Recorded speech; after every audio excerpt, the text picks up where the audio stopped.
But we have quorum, so we will. No, I would not. I haven't heard from these two. I assume they're coming. The recording has started. Okay. Good evening, people. May I have your attention, please? As Rob said, there is a sign-in sheet on the table. And also there are 1117 packets from the Larrabee Farms application. And I encourage people to take them. Also, we have, Rob, did we do the, yeah, we have the review criteria, which is the Bible that we will be following as we review this application. So it is 6:31 and I am calling the meeting to order. This is the Enfield Planning Board. It's Wednesday, August 27. And as I said, it is still 6:31 p.m. We are in the DPW conference room, and also we have many people who have signed in on the Teams video conferencing platform. We have a new minute taker and a new procedure for taking minutes. Kristen Patno, can you put on your camera and say hello to us? Hi, Kristen. Hi, good evening, everyone. Kristen will be taking her minutes off of the Teams feed, and as we progress with her, she will also be taking the minutes off of the recording of the Teams feed. So she doesn't know any of us here. She won't know any of you folks in the audience. So I am going to ask everybody to please identify themselves when they get I didn't even know what. clearly.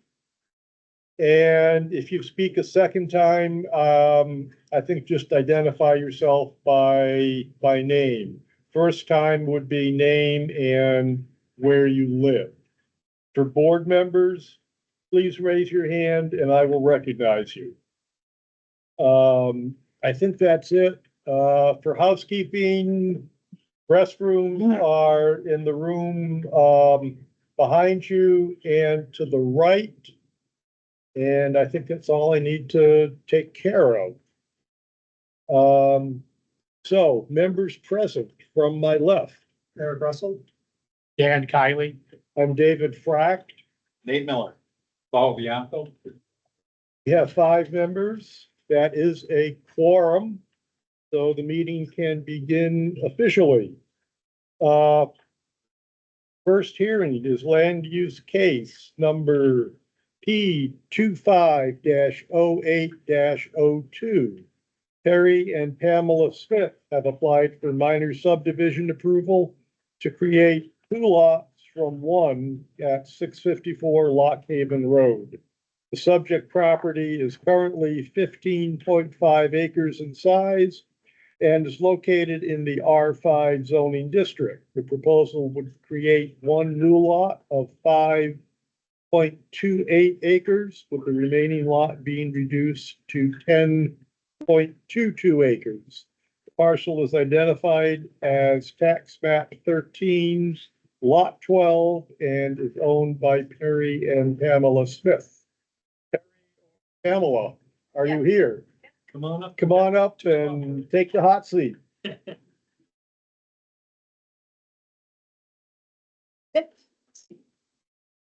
So you have this 15.5 acre lot on Lock Haven Road, and you want to chop off about 5.28 acres. Correct.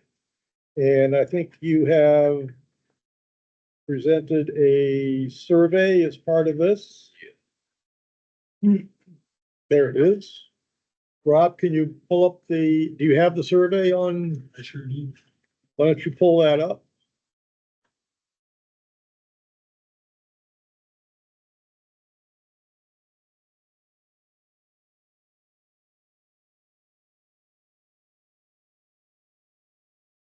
Sure. Okay, so somebody tell us about the lot and tell us what's where.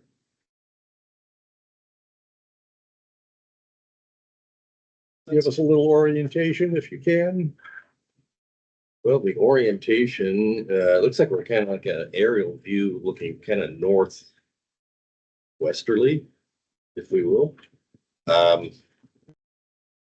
This 5.28 acres is located right next to another 5 acre parcel that currently has a house and a barn, and they have horses there. It's a strictly wooded lot right now. And our intentions are just to be able to have that subdivision completed. Case down the road, There we go. want to sell it. Mm-hmm. So just doing the preliminary requirements to make that happen. Makes perfect sense to have it already divided. If someday in the future you decide that you don't need it anymore. Right. Do we have any questions from board members? No questions. No questions. No questions from board members. Are there any questions from the public? Yes, ma'am. Identify yourself. Tell us where you live and your name. Jill Markowski, 30 Blood Road, I'm the abutting property. So. Reach it, Jill. Nice to meet you. What's going on?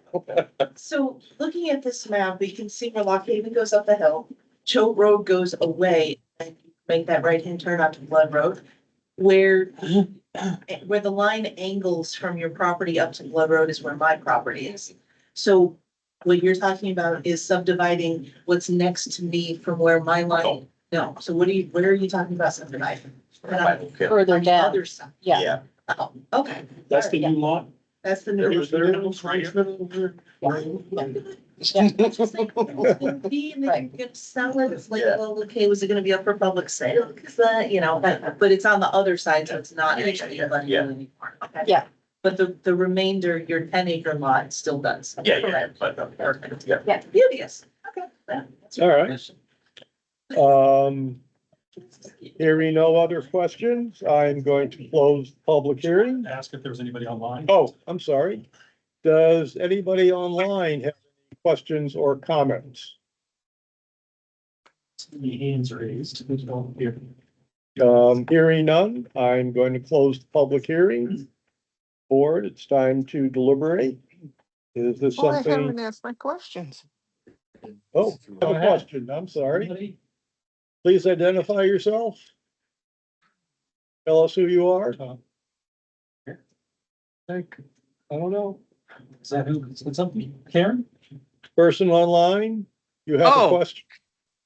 Yeah, my question is, Can I have your name and your address first, please? sure, Karen Doran, 16 Estee Lane in Enfield. Okay, go ahead with your question, Karen. Okay, I noticed that, our town limit is 35 feet for a structured building, and that they're doing a variance or allowing a variance of 75 feet for some of these buildings. My question No. is, do No, we it's a different have the, hearing. what? Excuse me, that's a different hearing. This is Oh. a hearing. This is a This not the hearing subdivision. yet. Oh, We'll get to- my bad. Okay, Okay. thank you. Okay, We'll get to that very soon. all right, Okay. back to the board.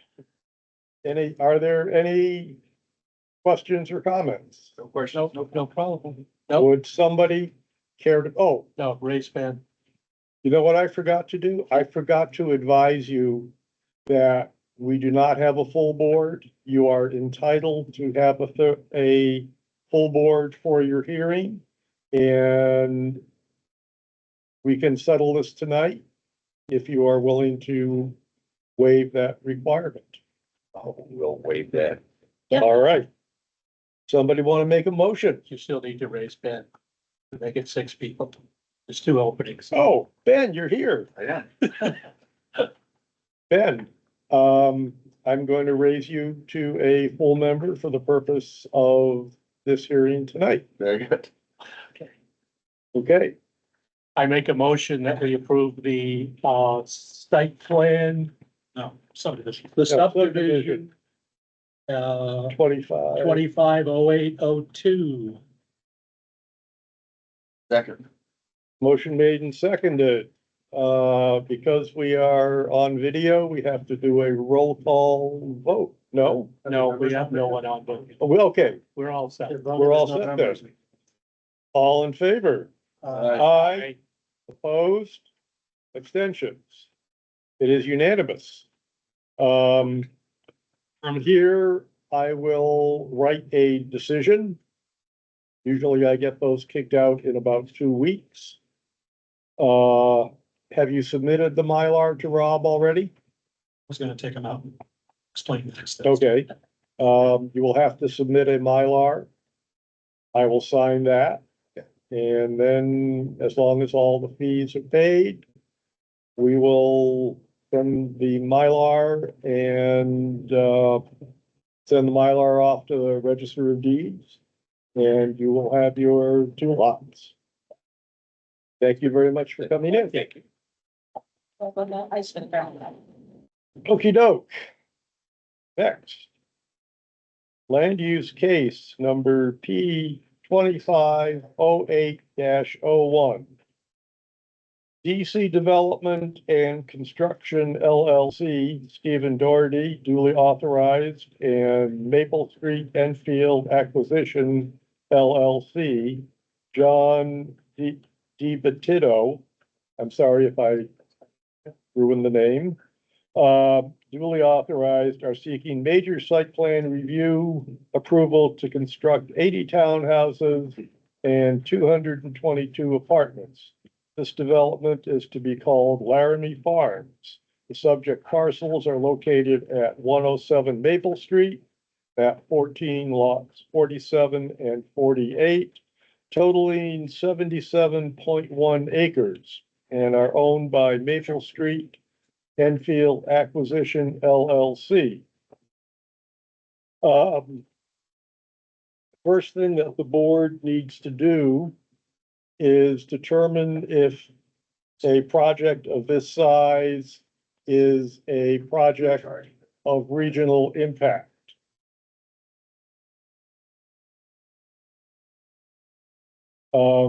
Let's just go around the table. Yeah.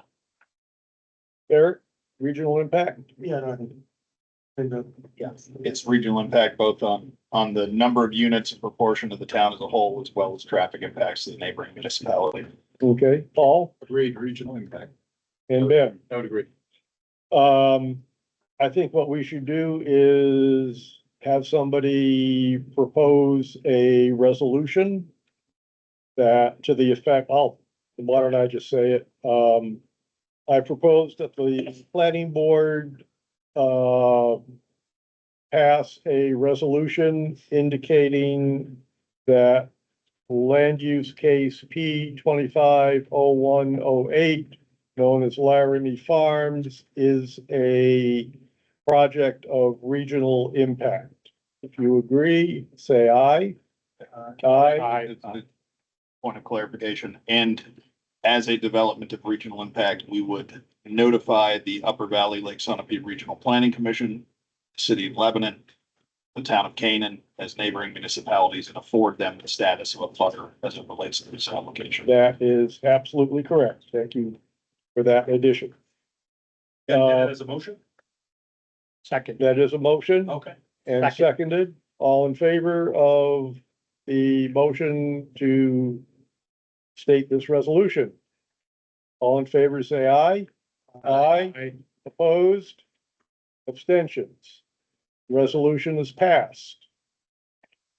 Rob, you will comply with the state law and notify the parties that need to be notified, specifically regional planning, Lebanon, Canaan, Hanover's up there too, so Yeah, let's I would add, notify Hanover. I would add on, yeah.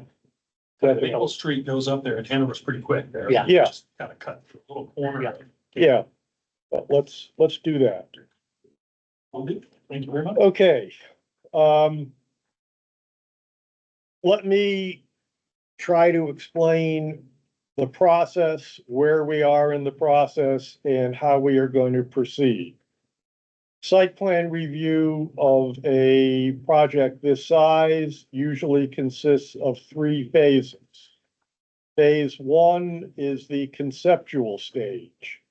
That stage is a dialogue between the planning board and the applicant, where they tell us what they would like to do, and we comment on the plan as it is then conceived. We have gone through the conceptual phase. The next phase, which is what we are starting tonight, is the design review stage. The applicant has prepared preliminary drawings. Hopefully you all have these packets. These are preliminary and not final. Tonight, okay, so we will go through tonight an overview of the entire project. That will take approximately an hour to an hour and a quarter. After that time, the board will ask questions of the applicant. And following that, the floor will be open to the public to also ask questions or make general comments.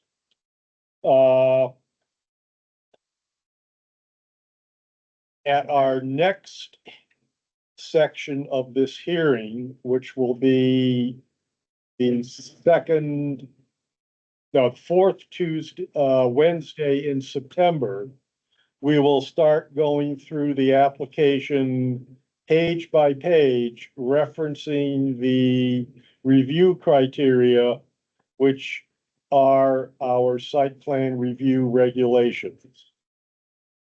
That phase will undoubtedly take more than one session.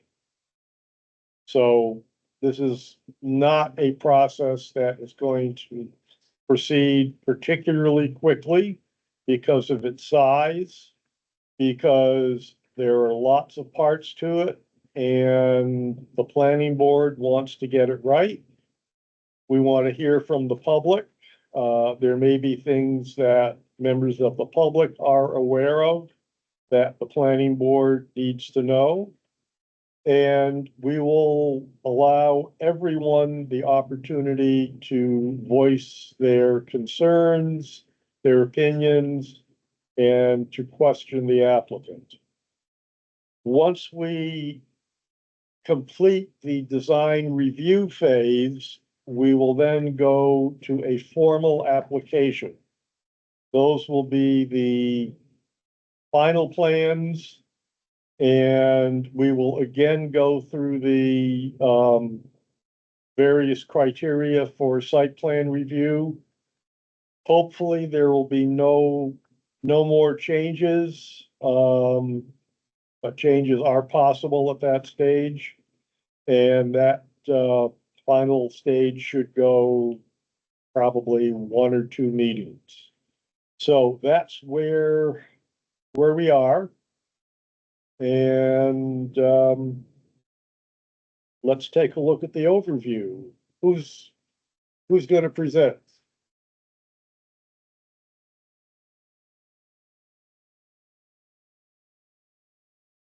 For the record, please state your Hi. names. My name is Carl Dubé with the Dubé Group. We're civil engineers, surveyors, landscape architects, planners in Londonderry, New Hampshire.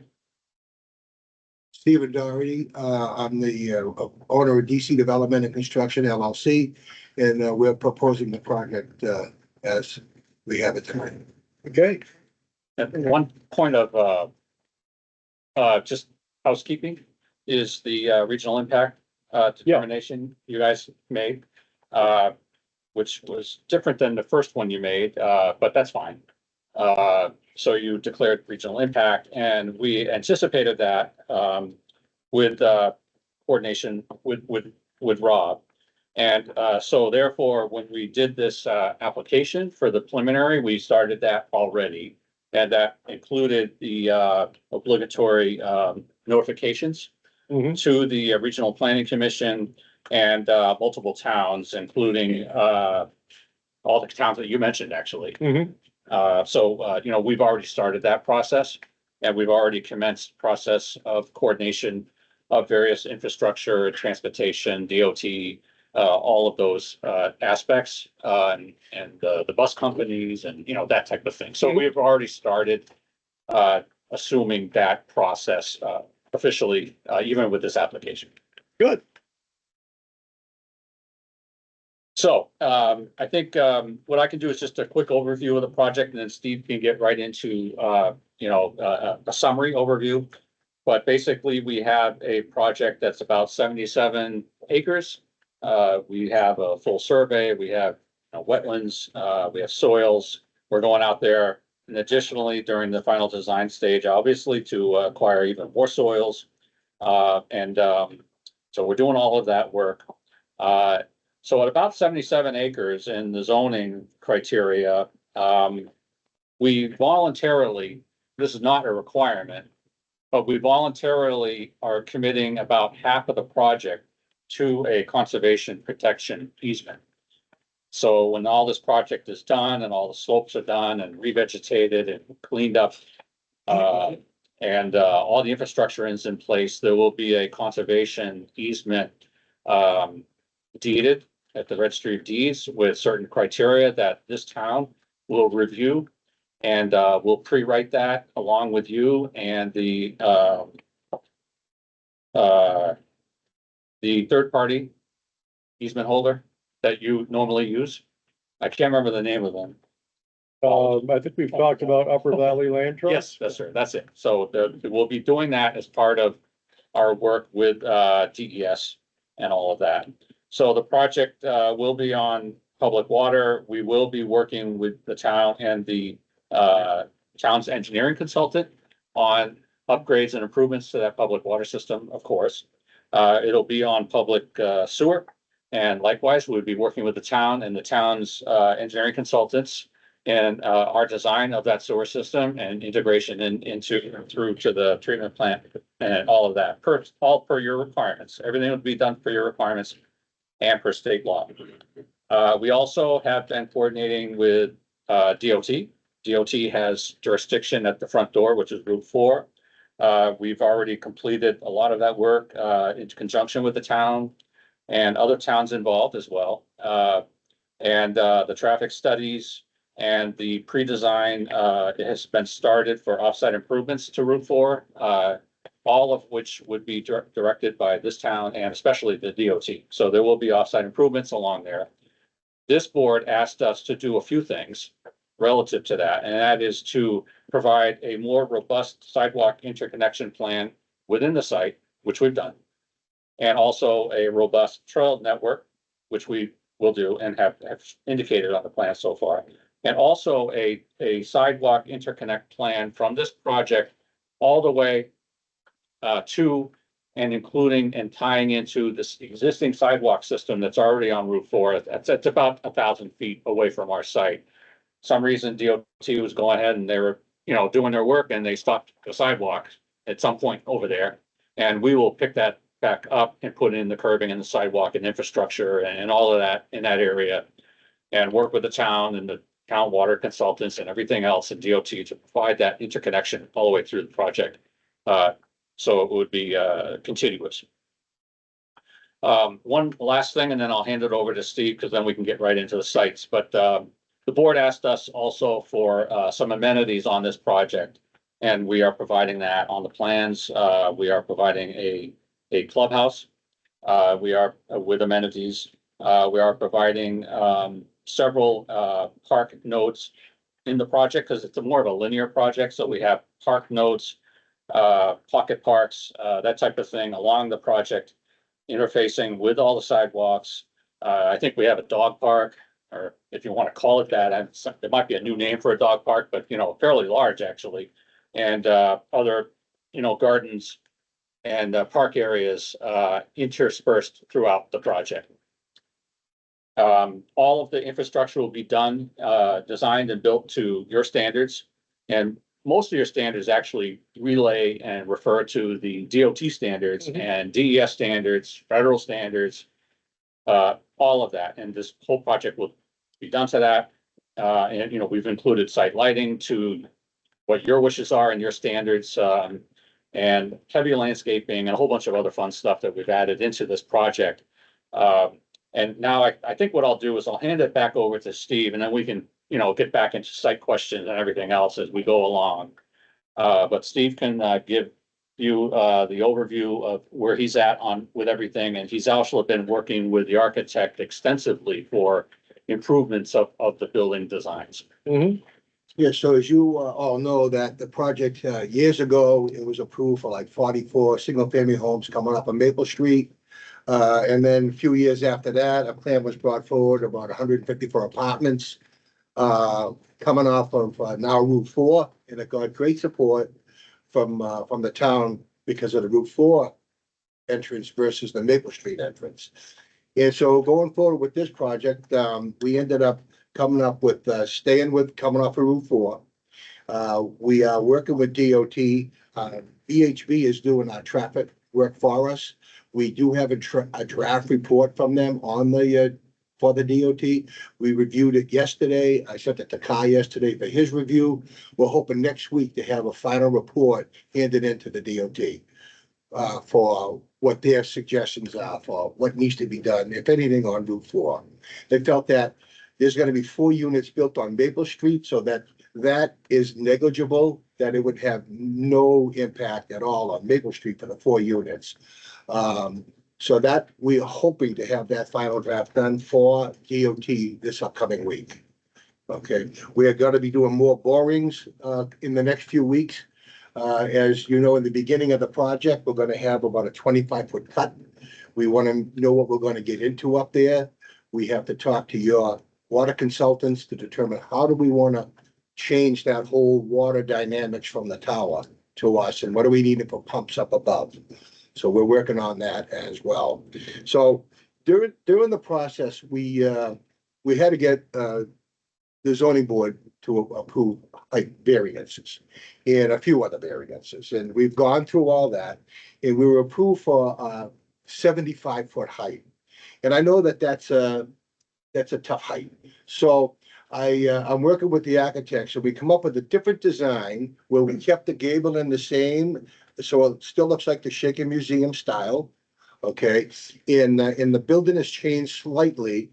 And if you probably don't know, but when we were designing during the ZBA meetings, we decided to bring the building 6 to 8 feet lower into the ground to get that height down.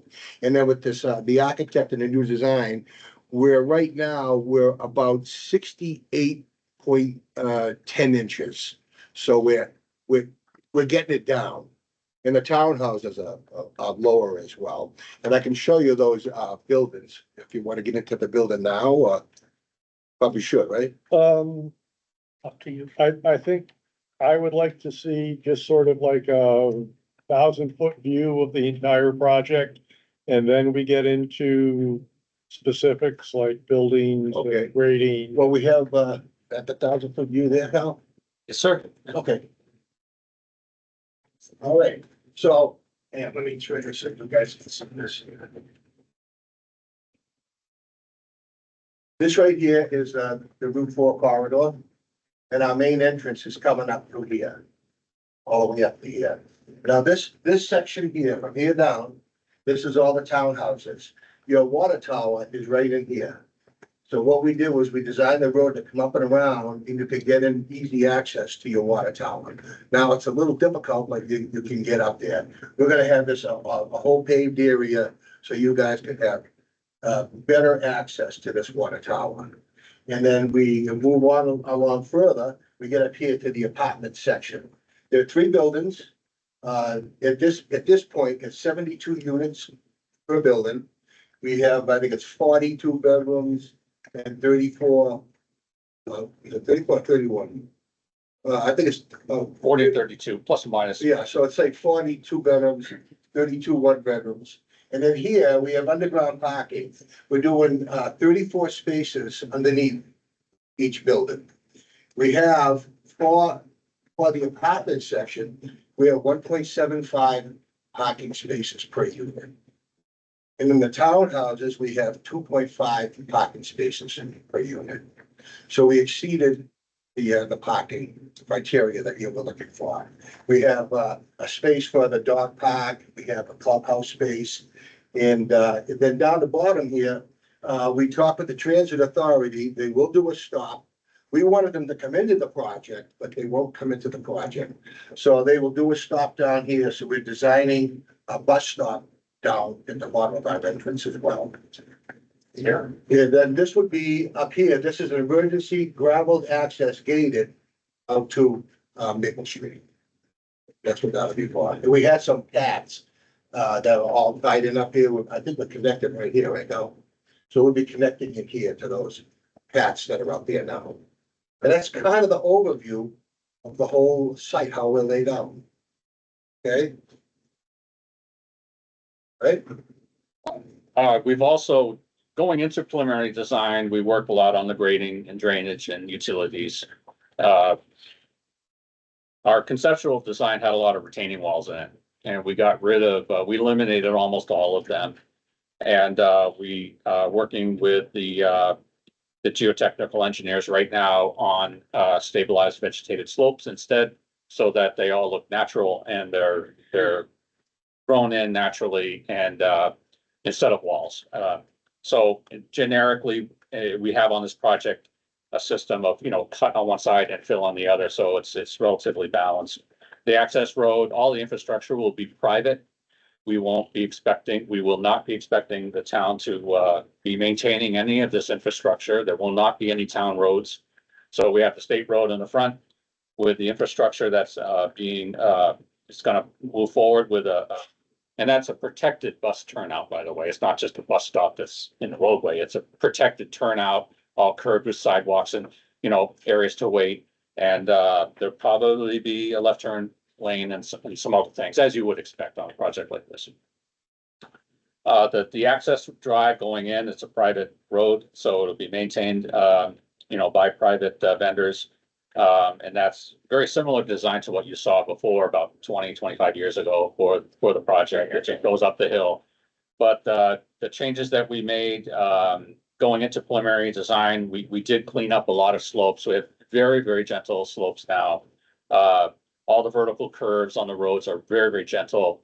We do have a 10% grade coming up in that section that was previously approved on the plan, but that's all been coordinated with DOT as well. We have nice platforms with K values are great.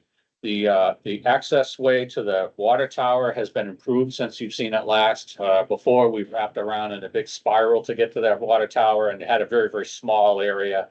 So we designed this, redesigned it, moved the buildings around to favor the town and their access driveways. And it's a shorter run now, and actually bigger and flatter around the water tower area. So when you get to the water tower area, you have a bigger paved area and areas for, your vehicles to park and turn around and, all the stuff that they might do over there. But it's more robust plan for the town, for that infrastructure. So the water work would be done, as Steve mentioned. I believe Horizons Engineering would be, they'd be working for you, but I think we'd be paying their review fee. Yeah. All of that stuff. So, and they interested, they have full hands-on knowledge of all those systems, and we work directly with them, which is great. We won't be making it up as we go along. on all of the sewer and water infrastructure. The townhouses have been simplified as well. We have a mixture of 6 and 8 unit buildings. They have great architectural character now.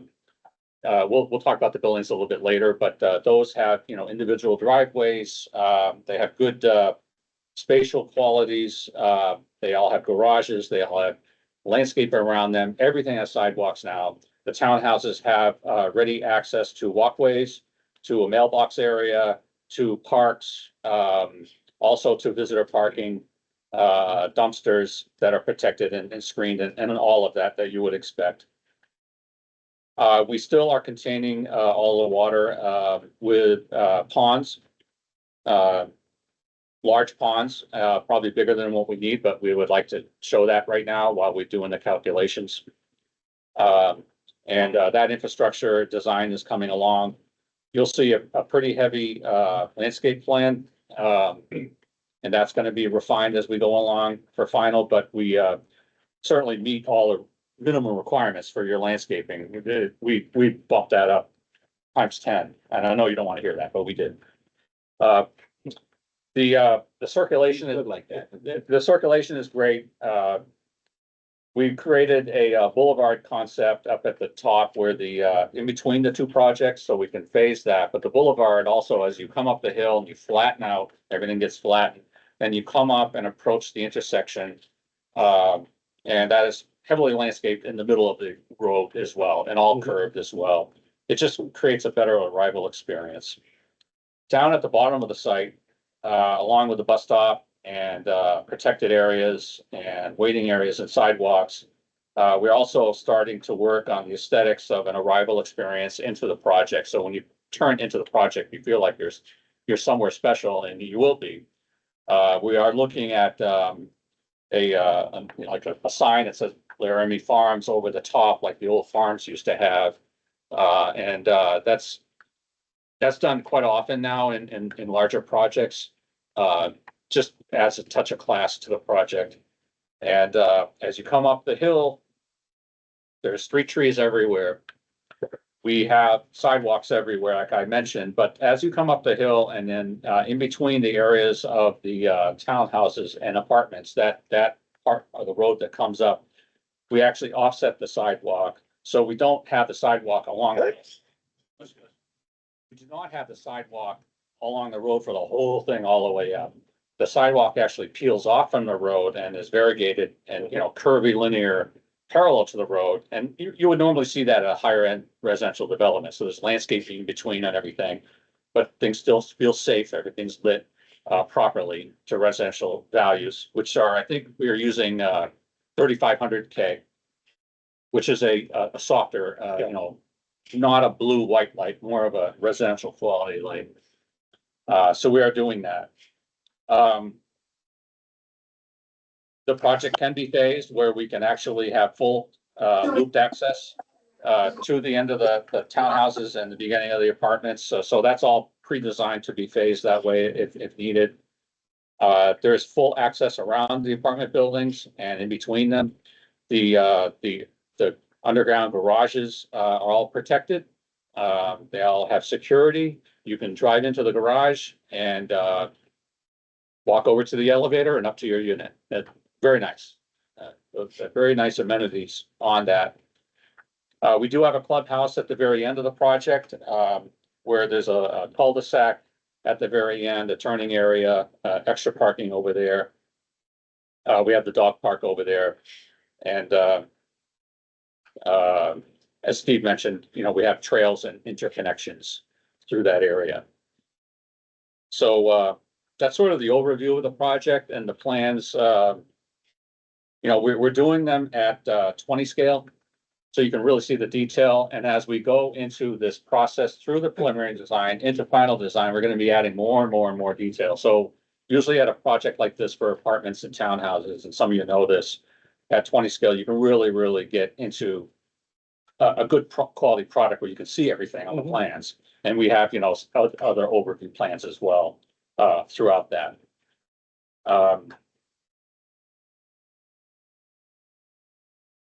The drainage design, will need a AOT permit, alteration of terrain permit. Those permit rules have just changed. They keep changing.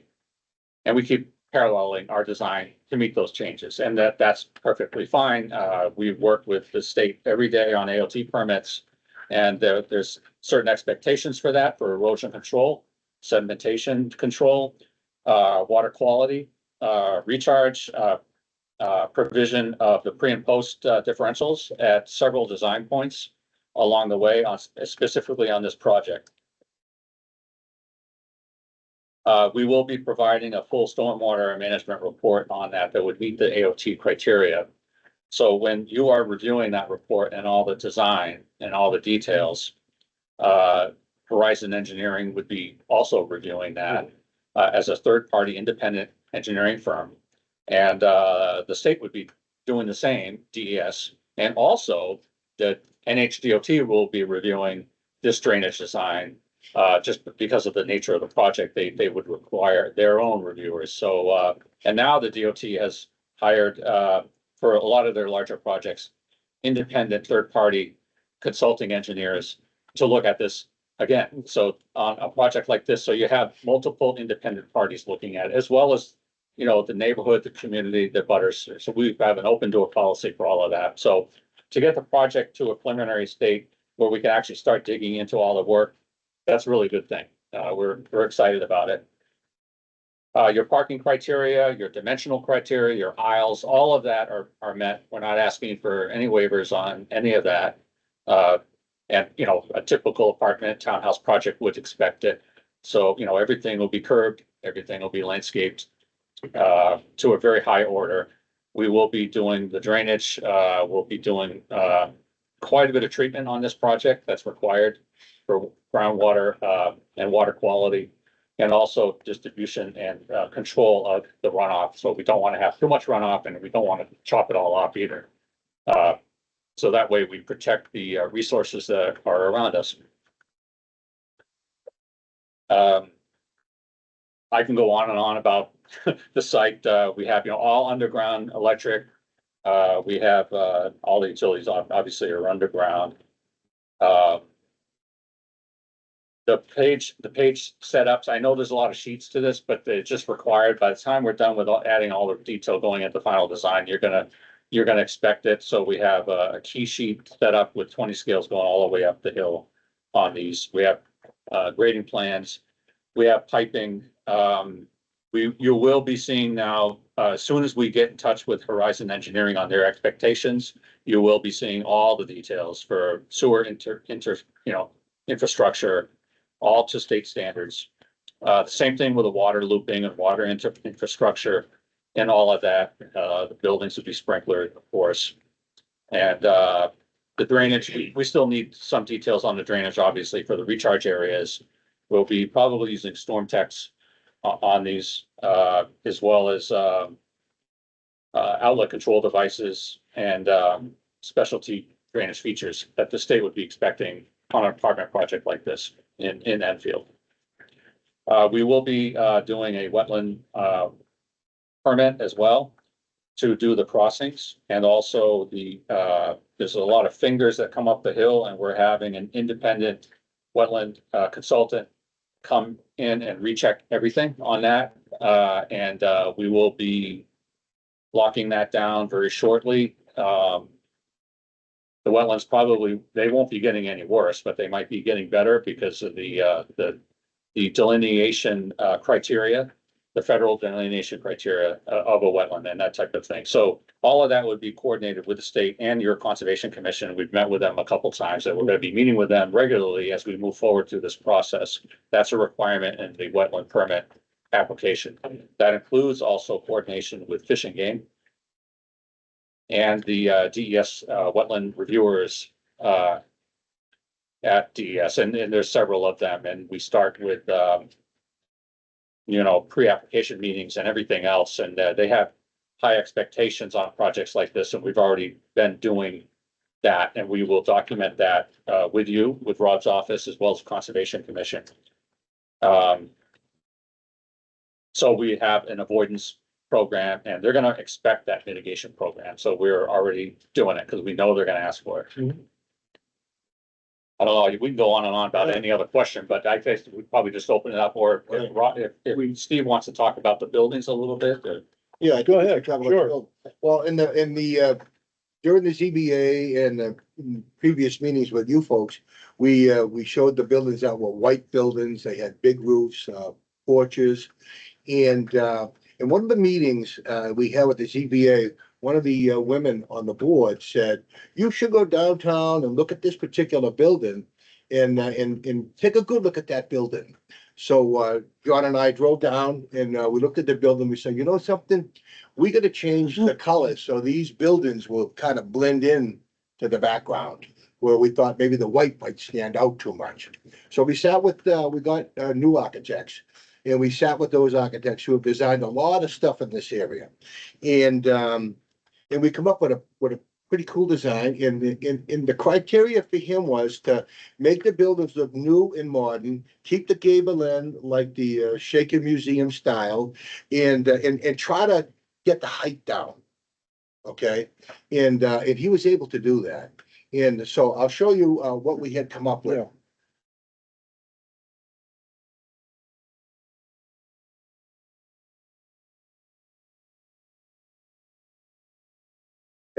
This was the design for the apartment buildings that we're proposing now, where the roofs aren't as big, they're lower roofs. Mhm. The parking is underneath the building.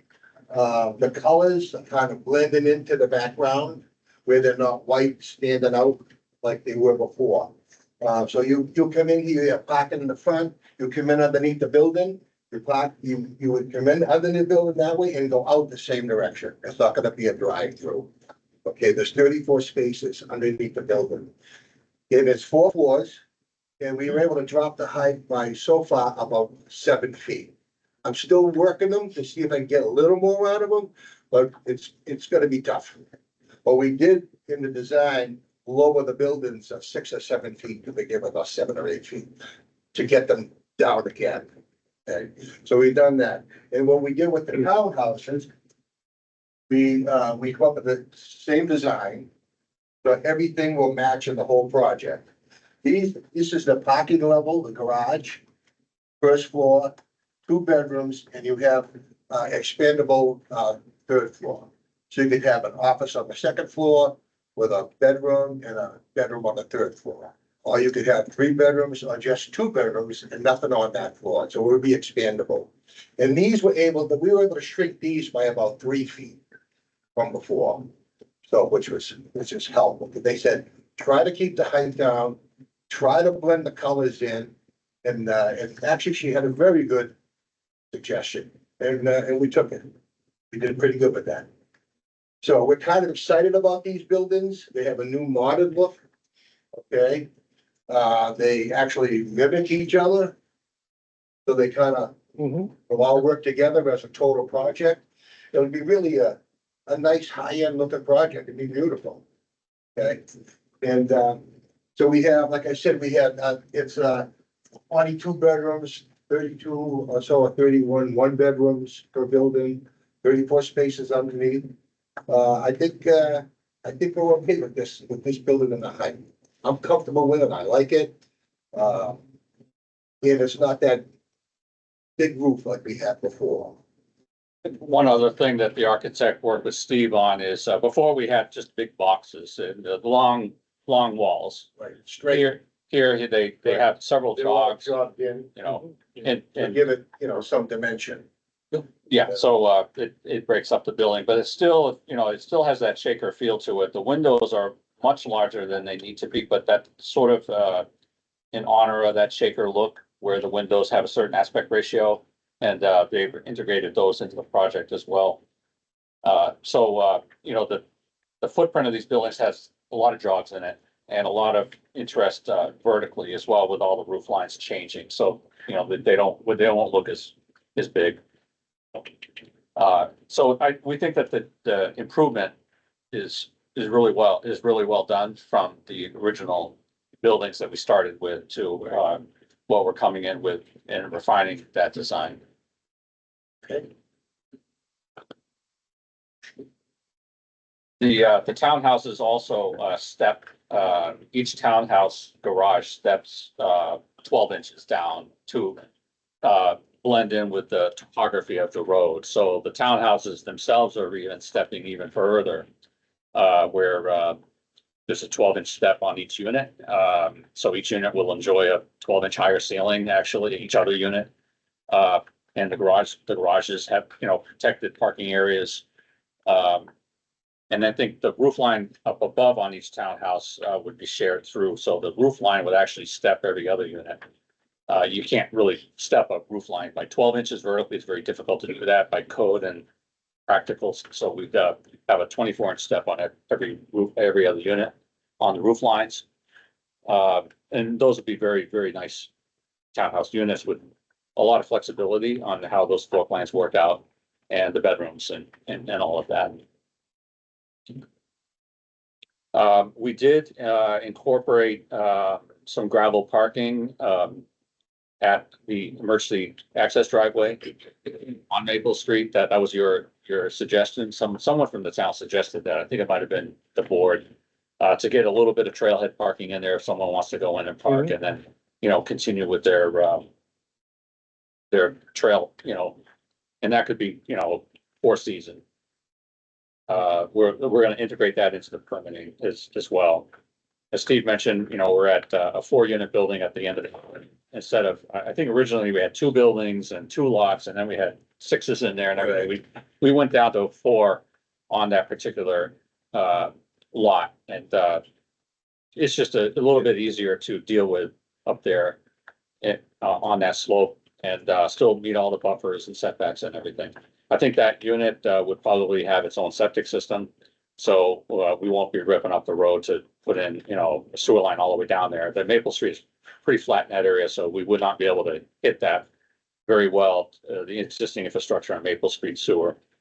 So that unit would be on septic and meet all your standards for that. And the preliminary plans have the septic design layout on that. That would be a pump system and it'd meet all your criteria and state criteria. It's all sized for that.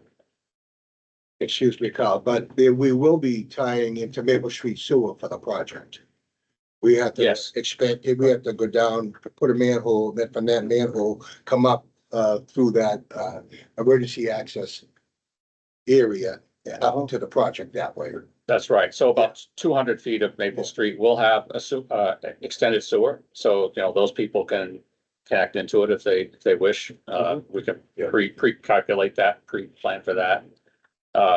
And then the sewer line comes up, the gated emergency access drive, up into the project. So that's about it. I think we probably just open it up for questions from you or the public or the board. Or... Okay, well, I think you've done a good introduction. Board want to have any questions before we start going through the criteria line by line, just sort of general questions.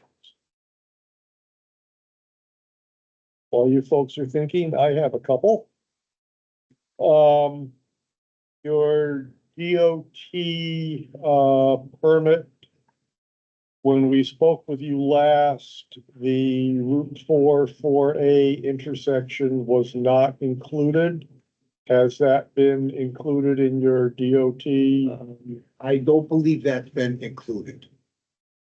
Okay, from the scope meeting they had, I'll recheck that for you, but I don't believe that was in this. Okay, I think that's something that we had requested, because there's a lot of traffic at that intersection. Yeah. And even though it's a few miles down the road towards Lebanon, it's somewhat of a difficult intersection as it is today. And, adding another however many cars at rush hour is something that I think needs to be looked at, because it does affect people who live on 4A, which are a lot of people in Enfield and the towns that are out further. Let's see. Who is the local architect that is working with you? I'm using a company out of, Haverhill, Massachusetts. It's a LYF Architects.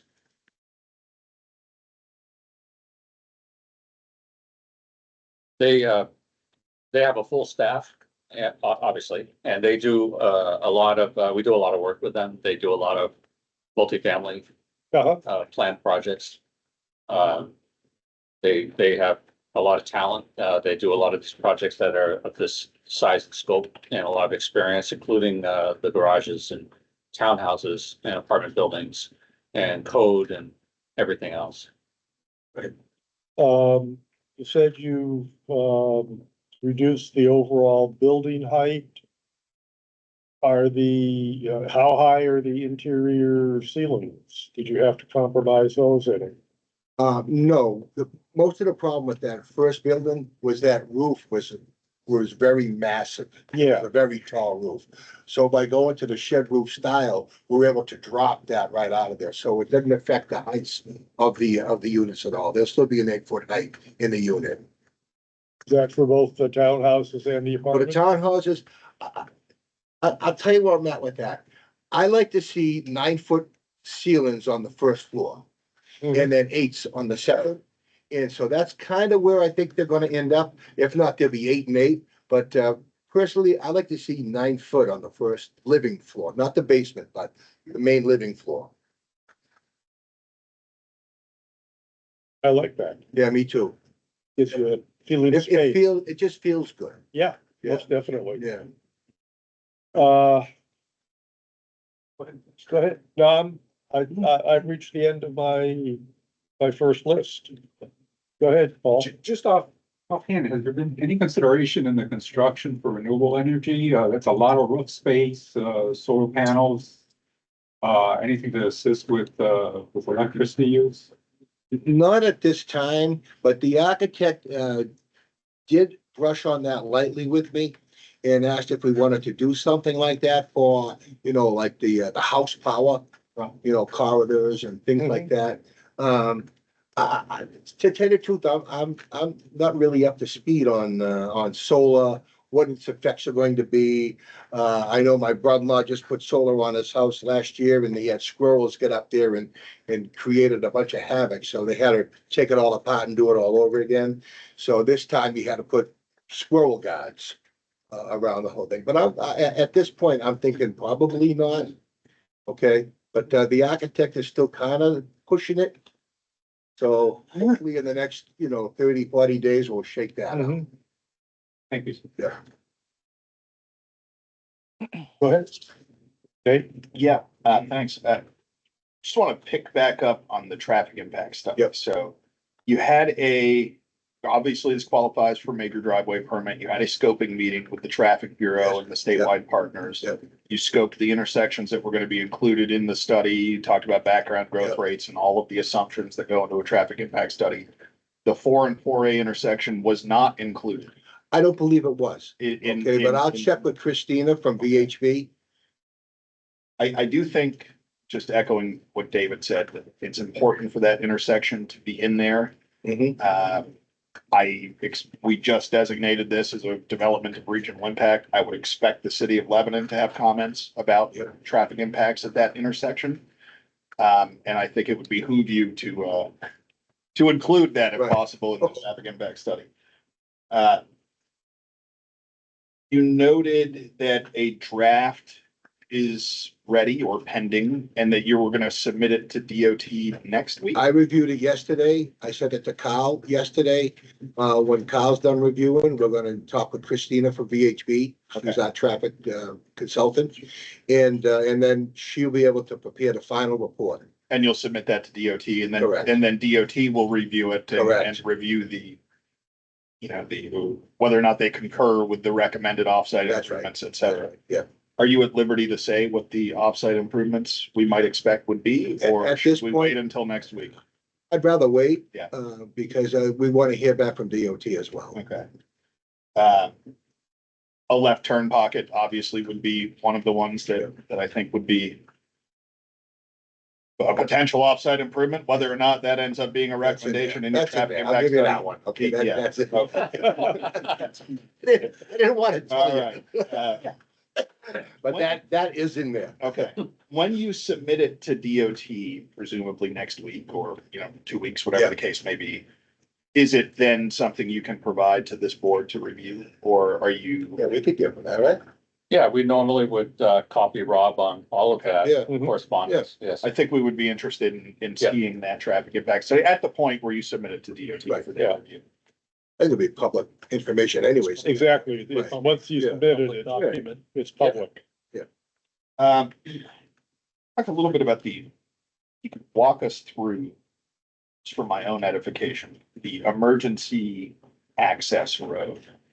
So the emergency access road is 18 foot wide gravel road. And it's gated. How do the gates work? Is it a lock and key? Or is It'll it be a lock and transponder? key and the emergency responders all have that key. It wouldn't be an electronic No, transponder? no. Okay, It would be the Knox box package, okay. and they, usually the jurisdictional authority, which would be the fire department and police department, they have their whims, like they like a certain type of key or a certain type of, shared, package. The ones where we've done electronics, they don't like them because they fail a lot because they're not exercised every day and everything, and they don't want to be dealing with that. So then they say, they don't want to deal with trying to press a button or this. All right. optical. Come on, let's go. But if they demand it, we will put it in, but usually they still want a mechanical override anyhow, but it would be, so people aren't just, driving up there for nothing and causing,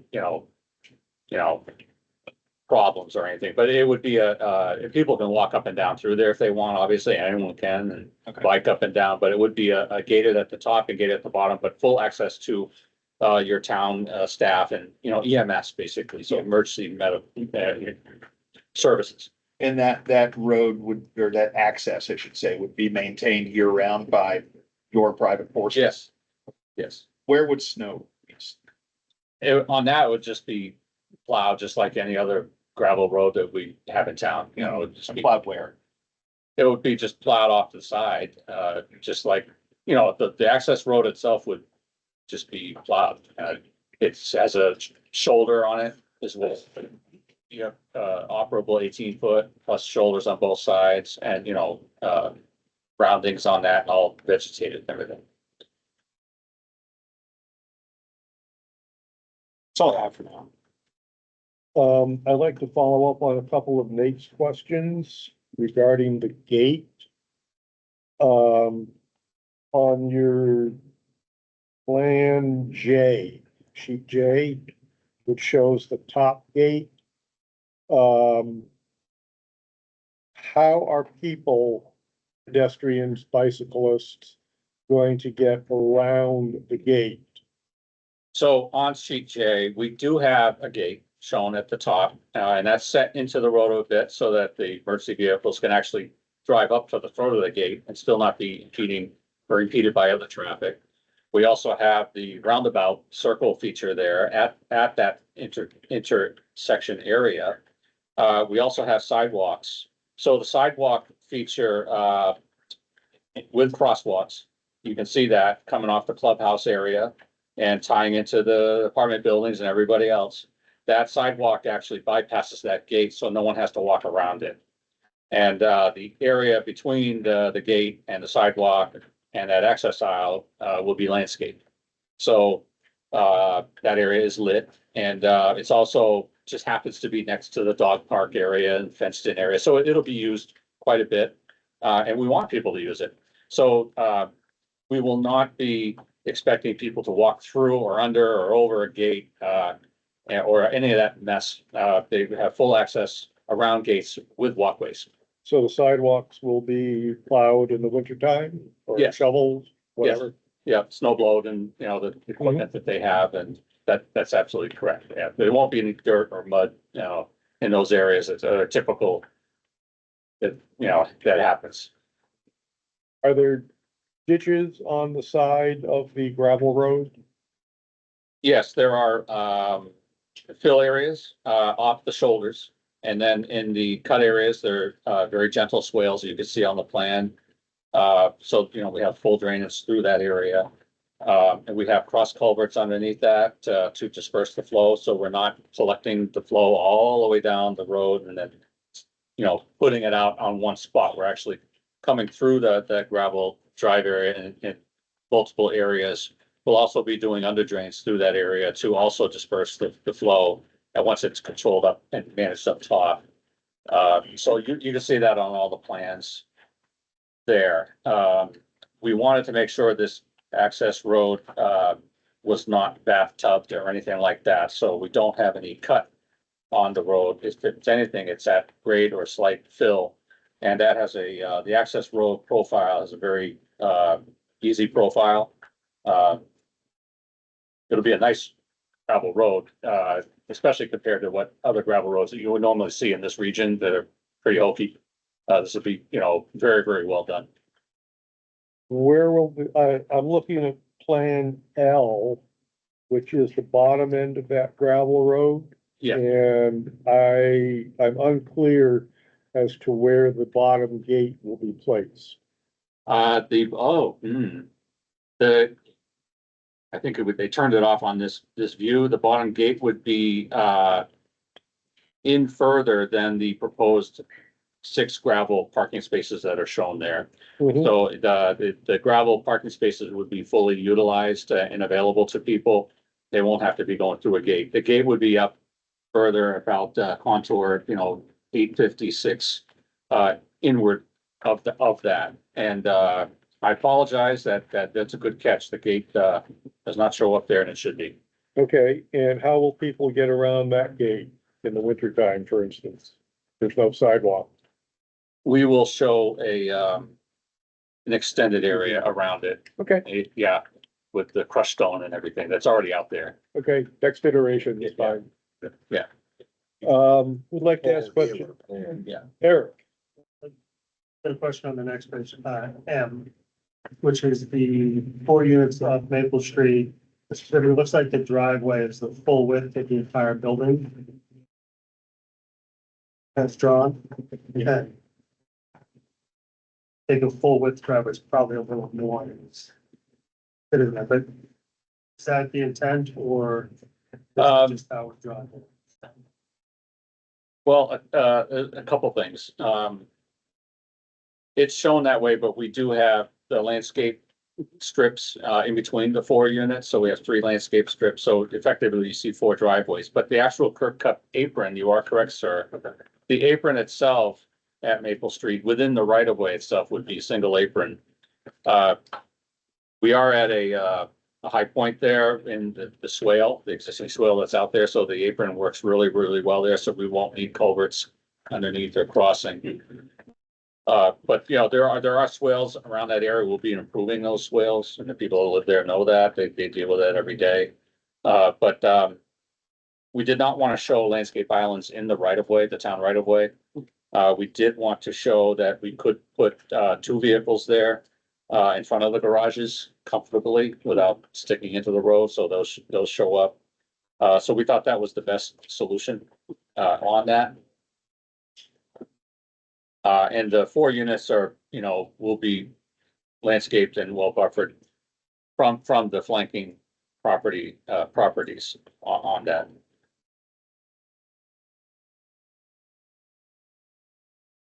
That was my question. okay. Dan, anything? I'm good.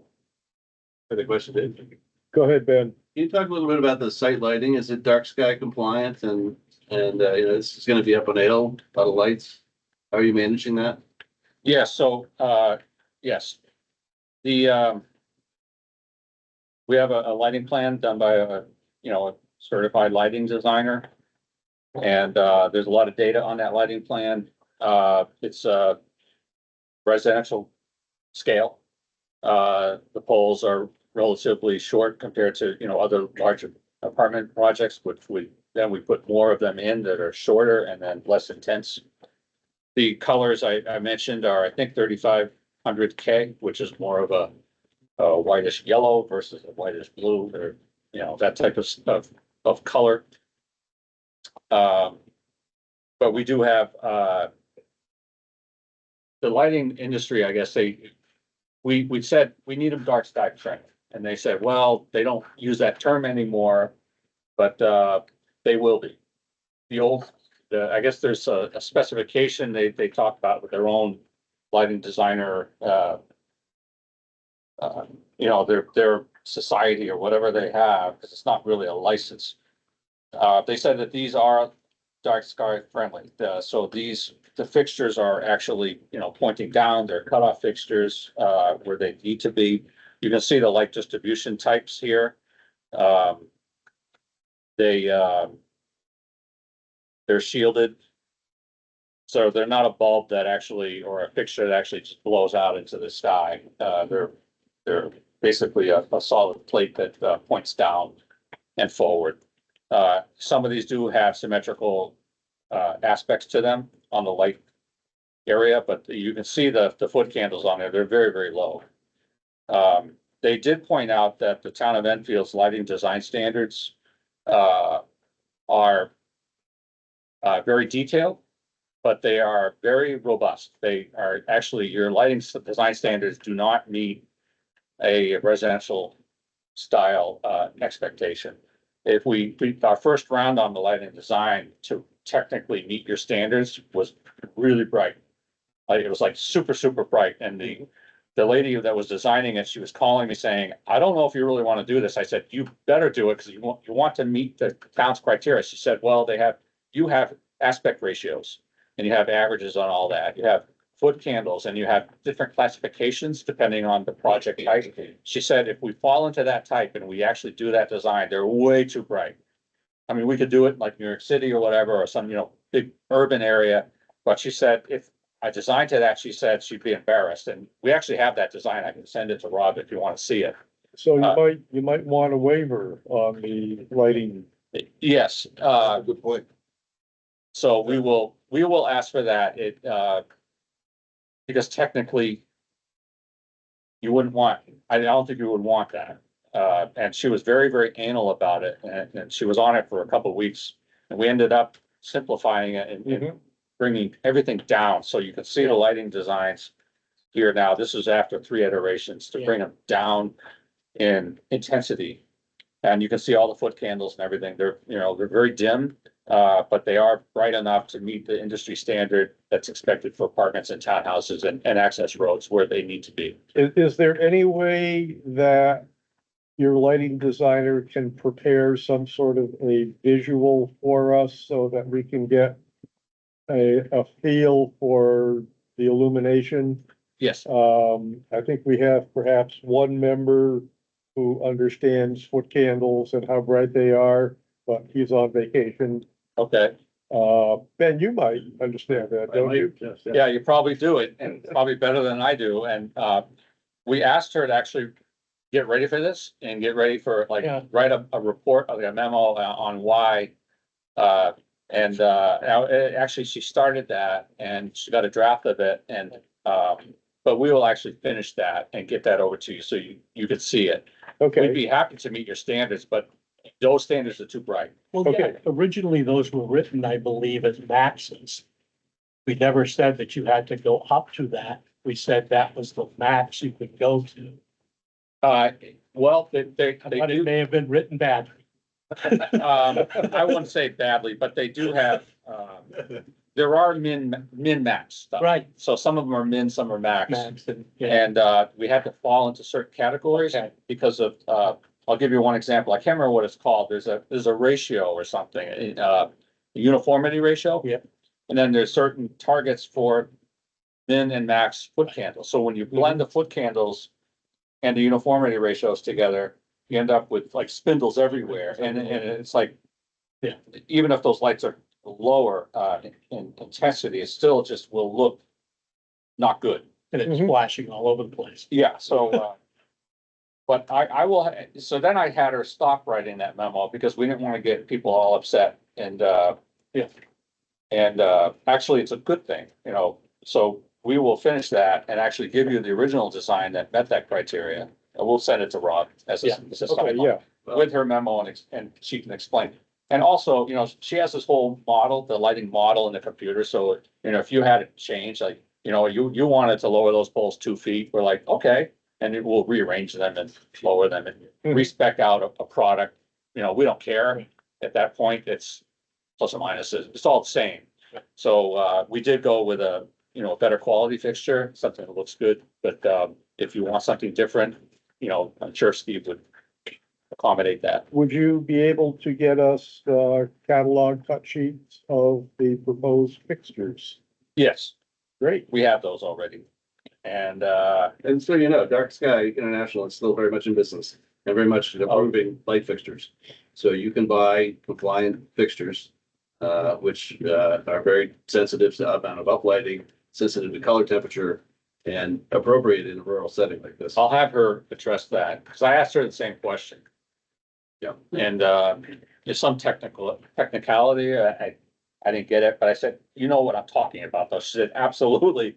So, and she designed to that, but yeah, we'll provide all that information to you. We had that, the cut sheets we had also, I'm not sure if they got into this package, but, we'll supplement the application with all the cut sheets, the drawings of all the fixtures, the poles, the specs on those. I think they're listed in the tables, but you know, it's a bunch of serial numbers. Yeah. We don't know what that is. Yeah. So we'll absolutely do that. Anything else, Ben? That's it for now. Thank you. Anyone else have any questions? I think we can start taking questions and comments from the public. And I remind people again, introduce yourself by name, where you live, and ask your question clearly and loudly, because the owl needs to be able to pick up your voice. And, go ahead. Woman had her hand up. Go ahead. Hi, my name is Betty Plickta. I live at 376 Crystal Lake Road. I have 8 questions, but they're pretty simple. So one was, I wonder how this is going to impact the post office with about, I don't know, 1,000 people coming to this area. Second one is, I don't know if you want to address these or just through them. Why don't, well, I don't think we've ever had a question as the planning board on how the post office is gonna be impacted. So I'm gonna take a pass on that one, We can but I answer the am, question. gonna make a note on it. So we can answer the question. You can. Yeah. Go ahead then. So we've already started that coordination. But the townhouses would have a post office package that's shown on our landscape plans, where you come in and you park and you pick up your mail. It's, the post office would not service, you know, 88 townhouses separately. They would require us, if it's a townhouse community, to have a post office package with boxes and a place that's safe for, you're not just on the road, you're actually in a parking area that they pull off and then guests come in. And actually, we cited that at the, right where the entrance is, to the townhouses in the park area where you would come off, and there's a sidewalk there with, the boxes.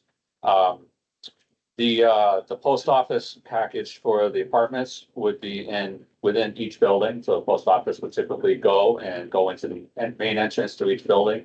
And there would be a mailbox or post office room. These get bigger now with deliveries and everything. It's not only just the post office, but it's also, you know, Amazon and everybody else. So we typically have a room dedicated for the secure, delivery of But the packages. post office is ready with number of personnel to be able to sort all these new people. Well, yeah, it's a federal program and they provide that service and on delivery. So that's all integrated privately into the project. I was wondering about electric car chargers Absolutely, yeah. for the buildings. Are you gonna have any electric car chargers? Yes, I want to know the total number of parking, because when you say that there's 1.5 per of this and 2.5 for that. Can you just give me the total number of Yes, flats? so, for townhouse community, we have, 2.5 parking spaces. Yeah, I know, Per unit. I don't want to do the math. Okay, so, 2.5 times 88. yeah, 2.5 times, I think was 82, 88. So worst case is 86. 86 86. times 2.5. So we're about 215 spaces for townhouses. And for the apartment? And that would be, 7.75 times, to, 222. what's it minus? Yeah, plus or Be minus. 388 spaces. So we're talking roughly 500? Yeah. 600. Yeah, 600. all those spaces would be to your town standards, and that's expected. And we meet all the criteria for that. I wanted to ask, you said the wetlands, worse versus better, but that your situation would make them better, but I didn't know what better means. Does it mean they're drier, wetter? What does a better wetland mean? Well, we went through this, I didn't mean to say better or worse. We did do a resource area plan and study, in the ZBA process with the Conservation Commission. And the, DES has a new program that they've been instituting on larger projects called, avoidance and all of that. So there's a whole program you have to go through with the DES for that. And in that program, they talk about, wetland impact mitigation and wetland impact avoidance and reductions. So they will expect, and we have done this, and we are continuing to do this, start with the design. And then they're gonna ask us, well, can we reduce the wetland impacts? So you're saying the impact to what the wetlands is going to be better than you had expected? Reduced, yes. Yes, absolutely. And we've already been down that track of progress where we've had substantial reductions. As we refine the design, we have reduced wetland impacts. And there's different types of wetland impacts also, and they want to see that classified. We're right in that process, and we're following their expectations for that, including mitigation. On the picture that I saw, like Craig is holding, I'm seeing lots of little ponds and stuff like that. How is that like fenced in for kids or pets? That's based on a lot of town input and the owner of the project. So some ponds, we don't fence at all. Other ponds, we fully fence. And sometimes those fences are different. So if we're talking to Fish and Game, they typically don't like fences, or they like a certain type of fence that, critters can get through, and under and that type of thing. So, these will be wet ponds. We don't expect a lot of kids in this particular type of project because of the number of bedrooms in unit and everything very low, and just based on our experience throughout the state. But you have a point where there's gonna be a balance. If the town determines and strongly suggests that these wet ponds be fenced with gates and everything else, and we would do that with critter openings. But then when you do critter openings, how big is an opening that the kid can crawl through? So we do that.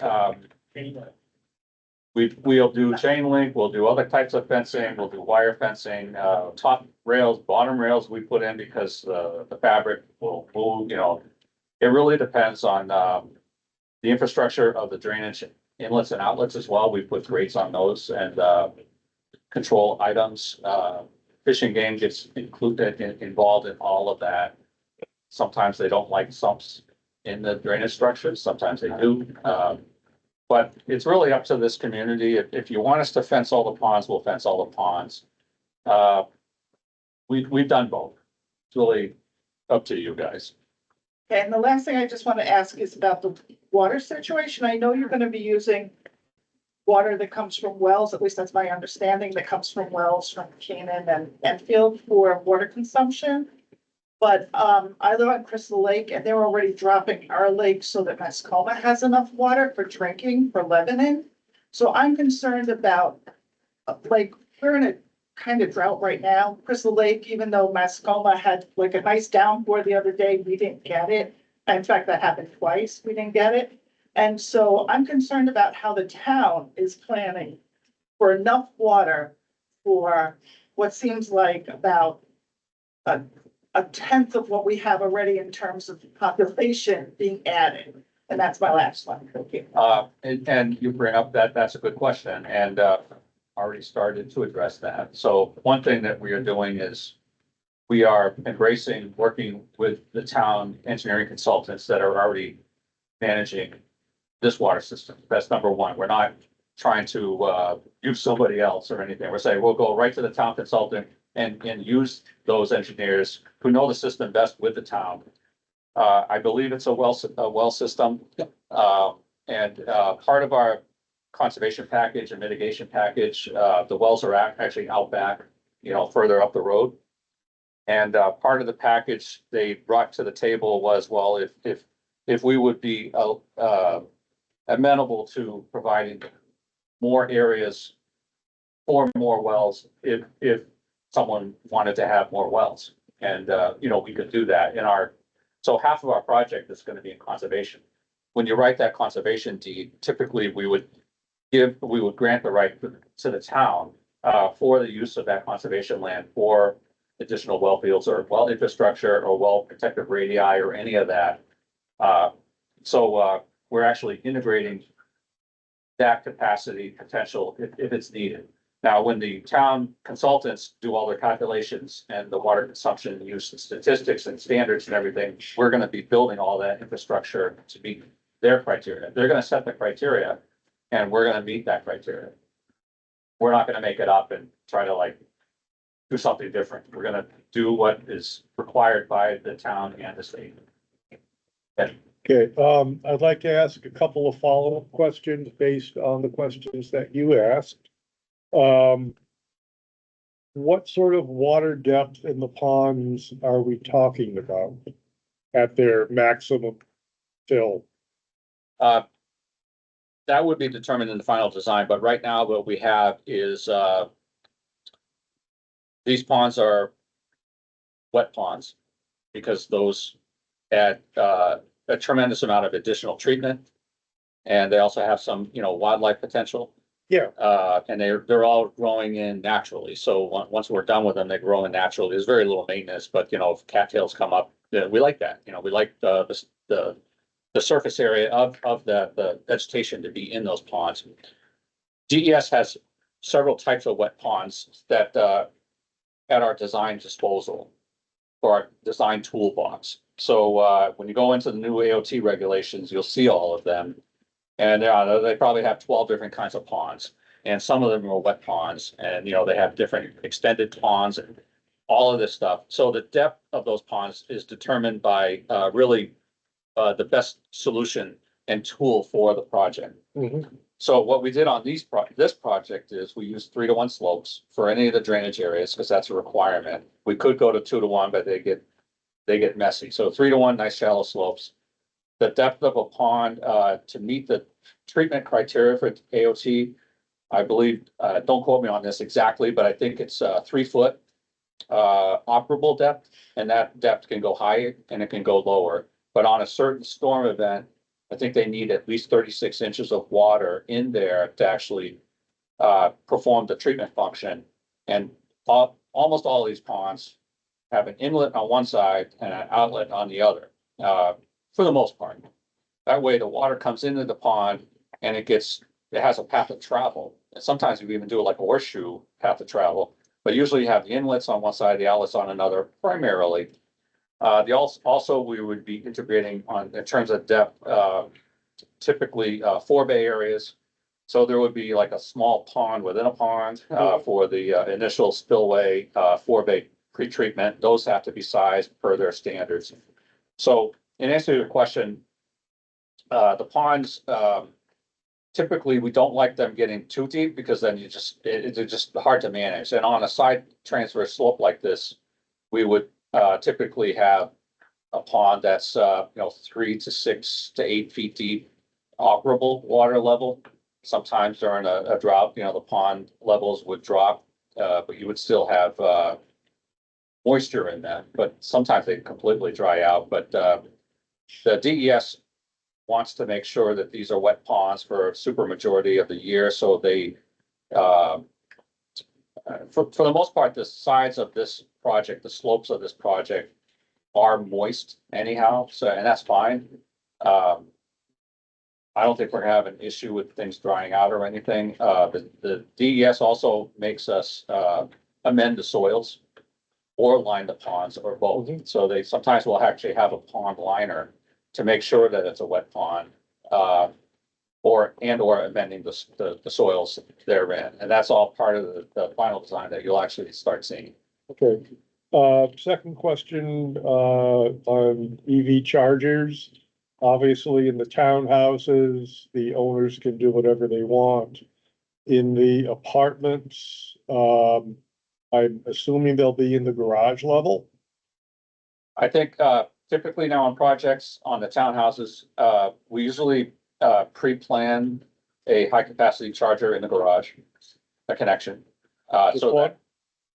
well, it's a single car garage anyhow, so usually we. Oh, in the townhouses, Yeah. yeah, okay. So we would have one charger that's a high capacity available box, you know, that you can Mhm. plug your particular, and I know they're getting to a standard now, but you know, you'll have a sub panel there for that high volt, high capacity, if someone wants to invoke it, with the electrician and all that. And then the apartments usually would have a bank of EV, in the garage level. Yeah, I mean, Steve and John, if you want to do, some EVs outside, you could do that as well. It's really based on the demand and what you think we should do. I mean, some projects have none. I think most or all of the projects we have, they do have some. Some projects we do, they mandate, you know, a whole string of them and they're not used. It really depends on, I mean, I think that this community does embrace the, you know, EV technology. And, so I think we would pre-plan for that. We'll have the power, so it's easier to pre-plan for it now than later. I think that's probably your point as well. How do you bill for the electricity that's used? Credit card. Yeah. Credit card? Yeah. Yeah, a swipe, in the townhouse, you'll be metered anyhow, Right. but in the apartment, it'll be a timer based, Uh-huh, system, like a credit card or an app or. Yeah. Yeah, got it. Okay, David, can I ask a quick pond follow-up? please. Are any of these fire ponds? no, No, they're not fire. they Do they could have use them. hydrants on the water system? Yeah, there'll be hydrants on the water system. Okay. There'll be fire, connections at the building, you know, that type of There'll thing. be sprinklers throughout the building. The apartment buildings will all be sprinkled as Yep. well. Okay. NFPA 13R would be the code for the apartments and NFPA 13D would be the code for the townhouses. And, we usually shy away from fire ponds because the fire chiefs, usually, I'm not sure if it's town, but usually they don't like sucking that kind of water into their assets because. Yeah, no, there could be hydrants. You don't need fire ponds. I gotta be talking about it. Yeah. Okay, we'll take Dr. Theis and then we'll see if there's anybody on the teams. Jennings is a member of the. Yes. He wrote a letter to you and asked you to either live for some of it, but read it aloud. When do you plan to do that in this meeting? I had responded to Tim that we would accept his letter and his comments when we go through the individual criteria page by page by page. When will it be? Possibly next meeting, possibly the meeting after. Thank you. Okay? I'm not trying to discourage you or Tim. I just don't want, I know his memo is very extensive and refers to an extensive report. And I don't want to get into the weeds on that at this particular meeting. There will be a time for it, and that's when we'll address. That is really based on the whole issue. Again, I said, you recognize that an issue that he brings up and that I have researched. I definitely recognize that that is an issue. And that comes up under section, I think, 5 point something. Okay, So we will definitely get to it. I'm not trying to gloss over it. I just, this is an overview section. And we have about, maybe 10 more minutes to discuss it. And I know that that discussion may take a considerable amount of time, which is why I didn't want to get into it tonight. all right, thank you. Okay, thank you. Rob, is there anybody on internet? Seen it yet. You can encourage them if they want to Okay. raise the hand. Yeah, Raise hand. people who are coming in remotely, raise your hand if you would like to ask a question or make a comment. And in the meantime, we will take the gentleman in the back. Please state your name and where you live. My name's Dr. Paul Gudger.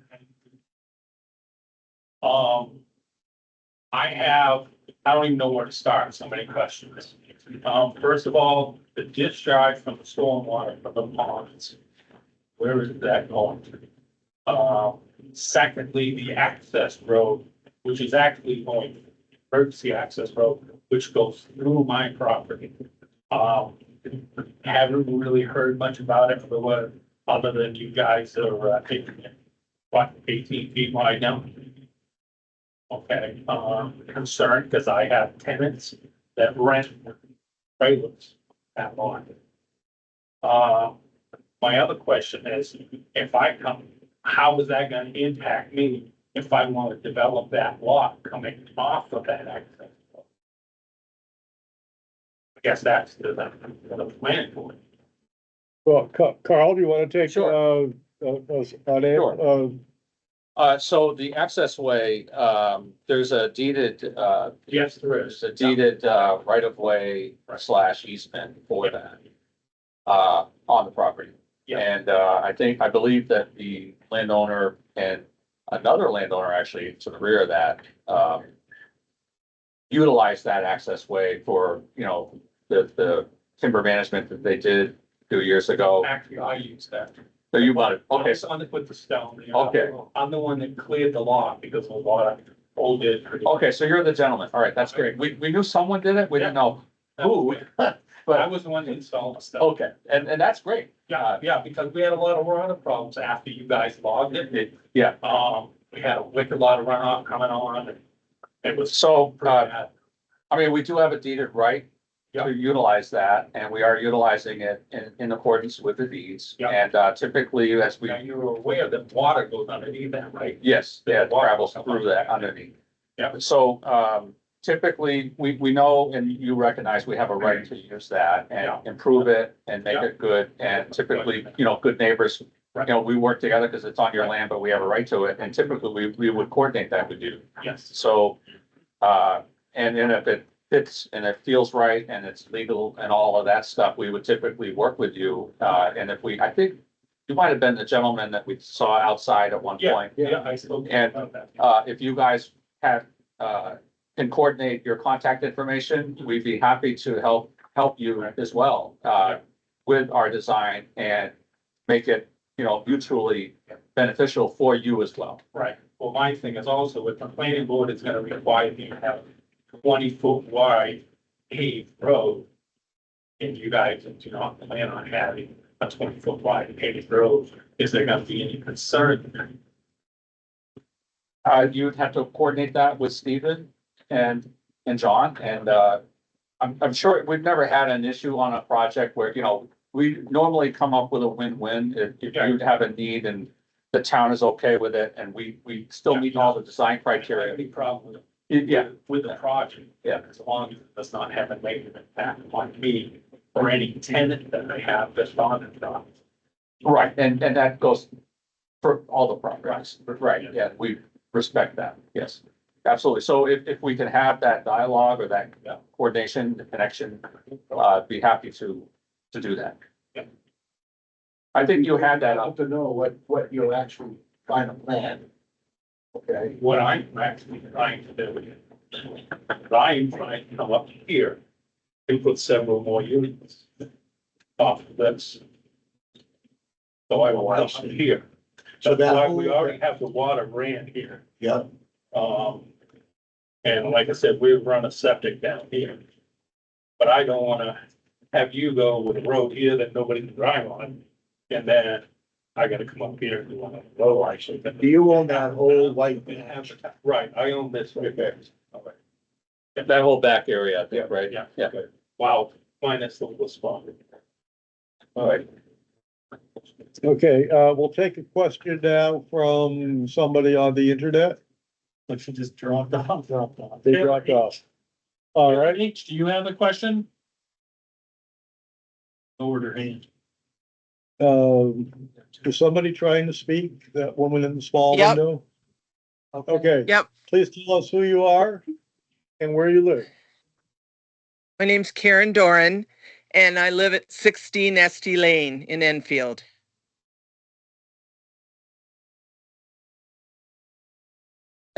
Go ahead. You have a question or a comment, Karen? I've got two questions.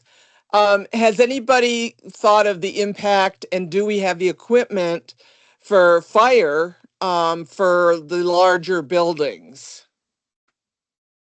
The answer to that is yes. The fire chief has been over the preliminary plans, which include sprinklers for all units and up to apartment building codes as far as firewalls between units. And the fire department, our chief, and I'm not sure, has the state fire marshal been in on this yet? No, but I think they did talk to surrounding communities about ladder trucks. Yeah, so. Okay, that was my concern, the height of the buildings and, whether or not we have access to the other, communities in the area for, We if they do. needed. We do through our mutual aid compacts with Lebanon and with Hanover, both of which have ladder trucks and tower trucks. And my So, second question is, school impact. And will these, say, somebody that's living in these apartments, have children, and would they go to Hanover, Lebanon, or Enfield schools? Enfield, because the lots are in Enfield. We don't expect a lot of children, but the school system does have quite a bit of capacity at this point. And, we don't anticipate that this is going to be a heavily childrened development just because of the number of bedrooms. Okay, so if, do you have a price that you're gonna be asking for these units yet? No, not at this time. No, we're still working on the designs of the building. We gotta get the site work under control. Once we have Okay. all of them numbers put together, then we can formulate that. Okay, because that would have an impact on whether or not somebody could, afford to move into the building. And chances are, if they have children, they're not going to be able to afford as much as, say, what do we call them, dinks, double income, single Right. people. Yeah, Dual income. so, you know what I'm No saying? kids. Yeah. Yeah. So, my concern was, overcrowding the schools.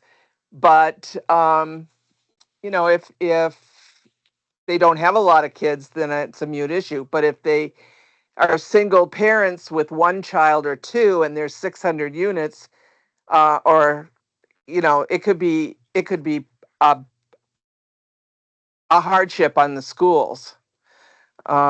So that was just throwing out there a question.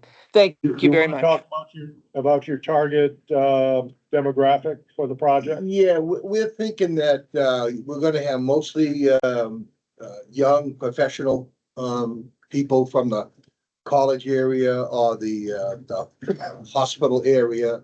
Right now, Dartmouth Hitchcock Hospital is, housing people as far down as Havel right now. Havel just built a new, place on the river down there, and they have some of their people housing there. So we're thinking that the apartment building is gonna be mostly transient type people. They're not gonna be there for, life. Okay? Right. The townhouses are gonna be like probably young families starting out, young marriages. And we think it's gonna be young professionals mostly.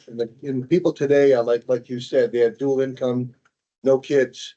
Right. It's pretty much the trend right now. Okay. So I think that's who we're targeting.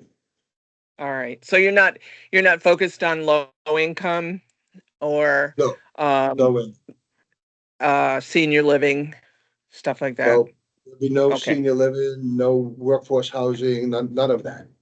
Okay. Thank you. Thank you for your question. The woman in the basically black dress, you. Yes. Jennifer Haynes, 16 Goss Road. Just would like to piggyback a couple of things to reiterate. So obviously, the light, dark sky complaint is really important for us, especially with light pollution. Where we are, traffic, Jake's is a beehive, and this will just, obviously with your DOT study. And I'd like to make a comment with the schooling, as far as you can anticipate but can't guarantee.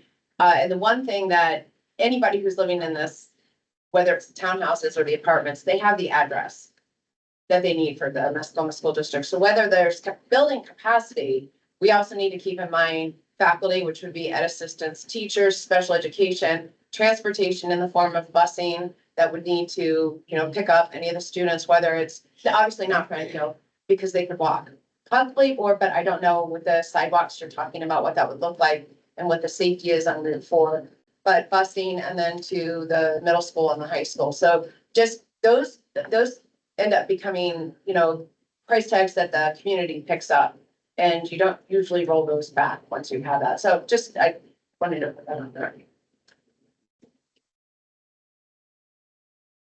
Okay, in the back.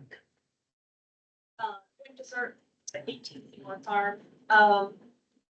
One thing I got confused when you guys were talking about the townhomes on Maple Street. I thought you said that there was a septic plan, but then I thought you said there was sewer, is it Yeah, septic? what that was, there's 4 townhouses on Maple.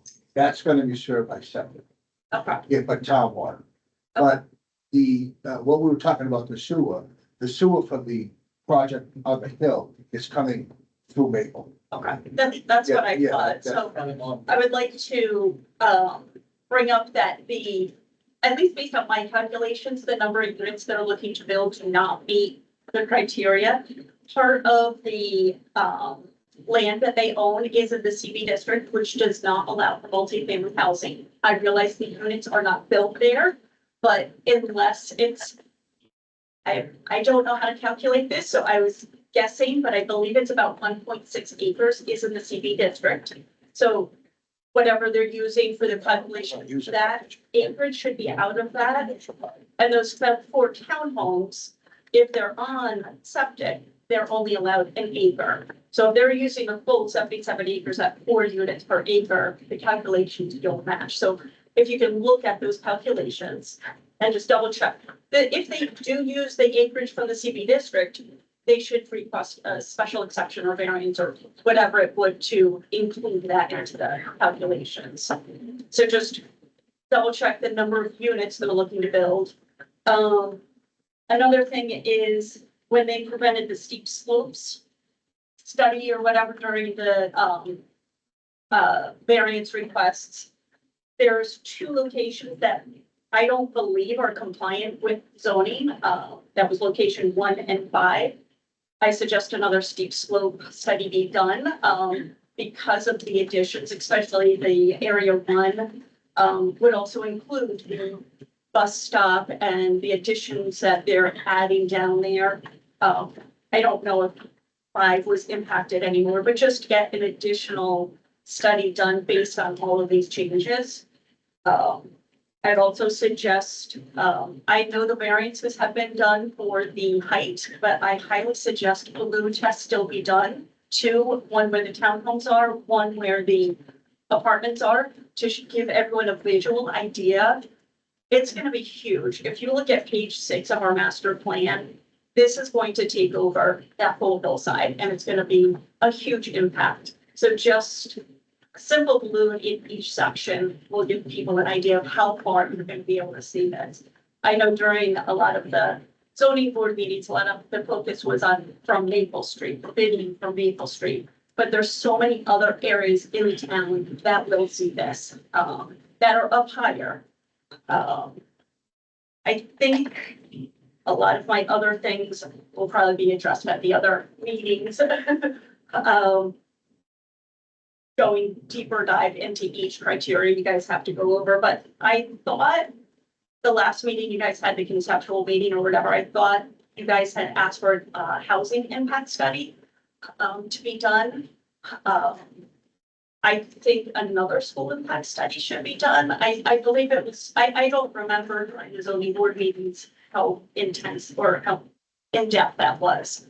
But it's a lot of units, and especially the townhomes now, they're talking about potentially 3 bedrooms with the potential. You could have kids there, even if that's not the target audience, the potential is there. And then I guess this could be in the further, but also the hours of, like, when is all of this happening? Are they starting before 7, after 7, like all of that? And I think all of my other questions, comments can probably be at the next meeting when I go in between, but there's some things I think you guys should think about. Balloon study, especially before they bring back another site plan, so we can try and get a visual of the impact of the heights of the buildings. Carl, do you want to address any of that now or just? Well, so the steep slope data analysis, those plans were finished and provided to the town. We can, and we should actually bring those plans back up into this plan set so that they carry forward. A new one has been done, or is this the original? The original ones we did, we can check them and update them, on the steep slope criteria. Because I believe they were done as not each individual thing. So as a group, they are compliant, but if you look at each individual section, so those 2 individual sections. I don't believe we need the ordinance. I understand what you're saying, and, Rob? we'll freshen up those plans and bring them forward to this. And I think I know what you're saying on those sections, and then there's subcategories for those, and we calculated everything on that, but, and the steep slopes have density calculations attached to them, so we will check those. And work areas, we had options on the work areas around 2 steep slope areas that we could either work around or work through. It didn't matter to us. We wanted the planning board to decide on that, but either way, we would bring that data forward into this plan set, absolutely. The density calcs in the CB district, I will check that and ask the town code enforcement administrator to check that as well. And I think we had gone through that before, way back, but we will revisit that again just to make sure. We believe that we're allowed to use that calculation. But I understand what you're saying, and we will have that checked and verified, and it wouldn't be a big issue anyhow, because it's a very small portion of the site out front. But I understand what you're saying, so we will check that. The school impact study, I think it's pretty straightforward. I mean, we could do that. We've done it many times before. We have so much data on that, on these types of units, 1 and 10, 2-bedroom apartment buildings like this, even the townhouses at 2 bedrooms and a third option. Time and time again, very consistent studies, very consistent statistics on generating for public school kids. And we'd be happy to provide that information because it's pretty standardized and pretty consistent. The data is consistent, especially in these types of products. The balloon study, I mean, it's up to the board really, and we've done them before. We did cross sections on these. We would update those cross sections. We have where the apartment buildings are, we're in cut.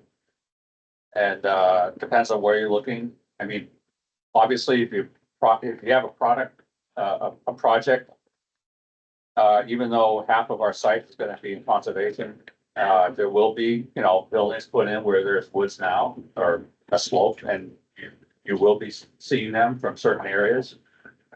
I asked for a study during the variance request. Yeah. The zoning board said to take it to the planning board, and that's fine. I mean, They said it wasn't. we can provide these cross-section information and renderings. We put this in a 3D model and show you, and there's a slope that keeps going up the hill beyond us and all of that. We've been through all of that. We've already done all that. Yeah, and we can update it to our final design now and show you any section, any view that you would want. We'd be happy to do that now with our. Very rarely do we do a balloon study now because we can actually do the 3D modeling. With our drone technology, and that includes all the trees and everything, point cloud, everything. Fly around the site and, Which we've done that. I've seen the video. I've seen the video that you guys have done, but it doesn't show when you were, over where Los Levis looking over this way. It doesn't show you that vision when you're living over there looking this way. It doesn't show you the impact on that, on how Yeah. that mountain. well, you'll see some buildings on a hillside, just like anything else that a farm would put in, or there's plenty of buildings in that field. You drive along and you see a building on the side of the hill. So. Yeah, But, and one thing I forgot to ask too is if you could clarify on Plan B on page 8, where the culvert is gonna be. If I'm looking at this map, right, it does not look like it's over the wetlands.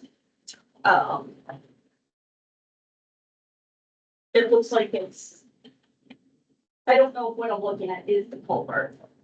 yeah, I think I know what you're talking about. So,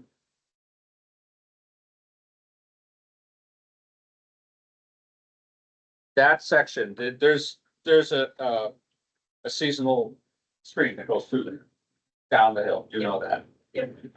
Next to the water tower, and that's like right up against the edge of the water tower, and then there's a wetland ditch that wraps around the water tower that's connected into that.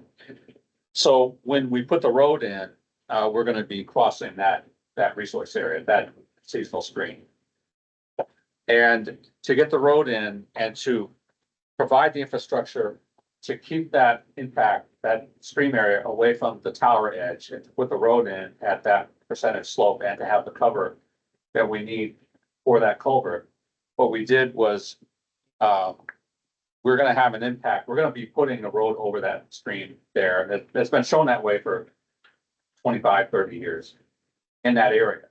And the road design that we reviewed that was approved 25, 30 years ago didn't really show that and the level of detail that would be needed today, and it would show that there's not enough cover under that, because we want to do a 4-foot culvert.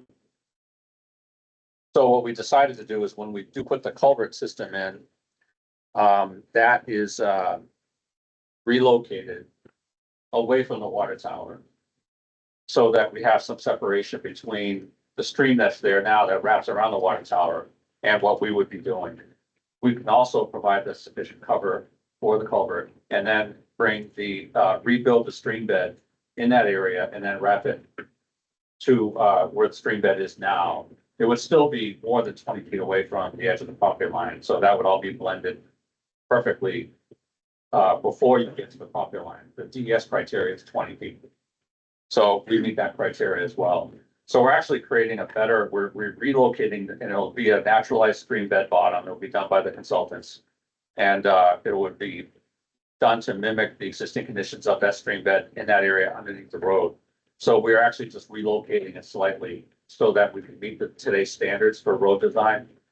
And also get that away from the water tower infrastructure and the water infrastructure that feeds the tower, because we're gonna be rebuilding that. So the wetlands that's designated on this map are going to be moved more north to go under where that culvert is? Because I didn't, when you got the bearing or the special exception for the wetlands, I don't remember any discussion of the stream being moved. I remember talk about the box culvert being put in, but not the stream being moved. Yeah, the stream bed, we would like to shift along where the road is for a better, safer location. Now, if someone demands that we keep the stream bed exactly to where it was, because we're gonna put a culvert in anyhow, We could do that if we really needed to, but it's not as good a design. We're trying to contemplate what the reviewing engineers and the state would anticipate us to do. And the right thing to do, and to get a 4-foot box in there with sufficient cover. And still have the road infrastructure that the town can access. So on our design, we shifted that slightly. It's still the same impact area, it's just shifted. Because we believe that the naturalized stream bed reconstruction of that area, the mitigation would work better. We also added another pipe in there to drain the water tower area separately, which is again like belt and suspenders. So you can see that on the plan with a Class C catch basin and a smaller pipe coming out and draining the low area around the tank. So we're trying to get the stream bed away from the tank. We believe that that's the right thing to do. I know if I was the town engineer or the state, I would be saying, you know what, you're doing this anyhow, why don't you? Well, that was a concern I had. Yeah, do it right. And so we have that additional drainage pipe coming across for that very purpose. So can this plan then be amended to show where the new stream impact will? Oh, yes. To also reflect the additional 50-foot Absolutely. distance to make sure the buildings are still far away, 50 feet away. Because Yes, and they would be, yes, yeah. And so, we're just trying to do the right thing. And, if someone forced us to put it back where it is, we could do that, but it's, in my opinion, it's not as good as design. Here now, we have the ability to do a natural bottom and meet the cover criteria. We want to do a natural bottom street under the road as well. And then wrap that area around and then meet this existing stream bed still on our property. And provide the extra drainage around the water tower, kind of fixing that was kind of done decades ago that not quite as good. It's a water tower and it's an asset and it's a classification that we need to make sure that we're protecting. And in my opinion, it was probably put in close to the stream bed already that's out there. And it's not drained really well and there's a wetland wrapping around it and it's not good infrastructure. So if we're trying to do that correctly, the next round of plans will have the details of the stream bed replication and blending it back onto itself. In that work, we're talking about a very small work. We gotta move on. Yeah. Okay, I'm sorry, but Okay. I just wanted to make sure that The, we get excited about it. hang on. We normally end our meetings at 8:30 and it's now 8:32. I want to give everybody a chance to at least ask a quick question or make a quick comment. I don't want to get into as much detail as we just did. So let's take a question from Brenda Martin, is it? Yes, hi, Brenda Martin. I live at 30 Moose Mountain Road, so just the first place at the edge of Maple Street. I was curious about a couple of things. I heard about the outlet from the townhouses onto Maple Street, but will the apartments also have access to Maple Street as an outlet? Or is that just going out to Route 4? There's only four townhouse units that are on Maple Street. That's So it. the traffic, also so the- traffic from the apartments will not spill onto Maple Street? Correct. None of that would be Okay. on Maple Street. Yeah, correct. Okay. Okay. Anything you. else, Brenda? I Okay, was thank just you. curious when the project starts, how long it's expected to last. Forever. Construction timeline? Yeah, we anticipate, once it's approved, get the financing in place and then, start construction right away.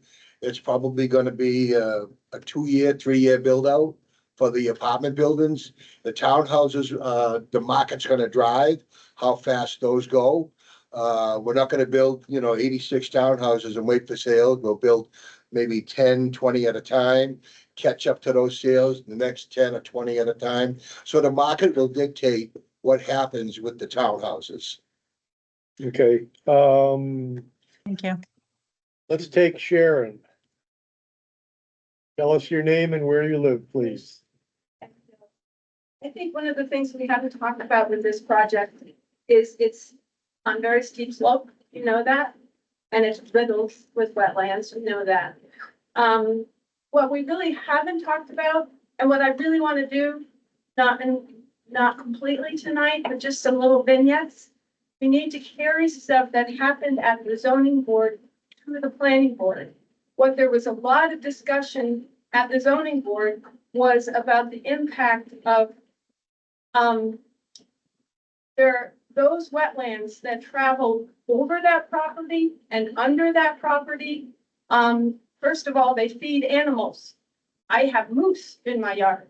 I live on Maple Street. I have deer.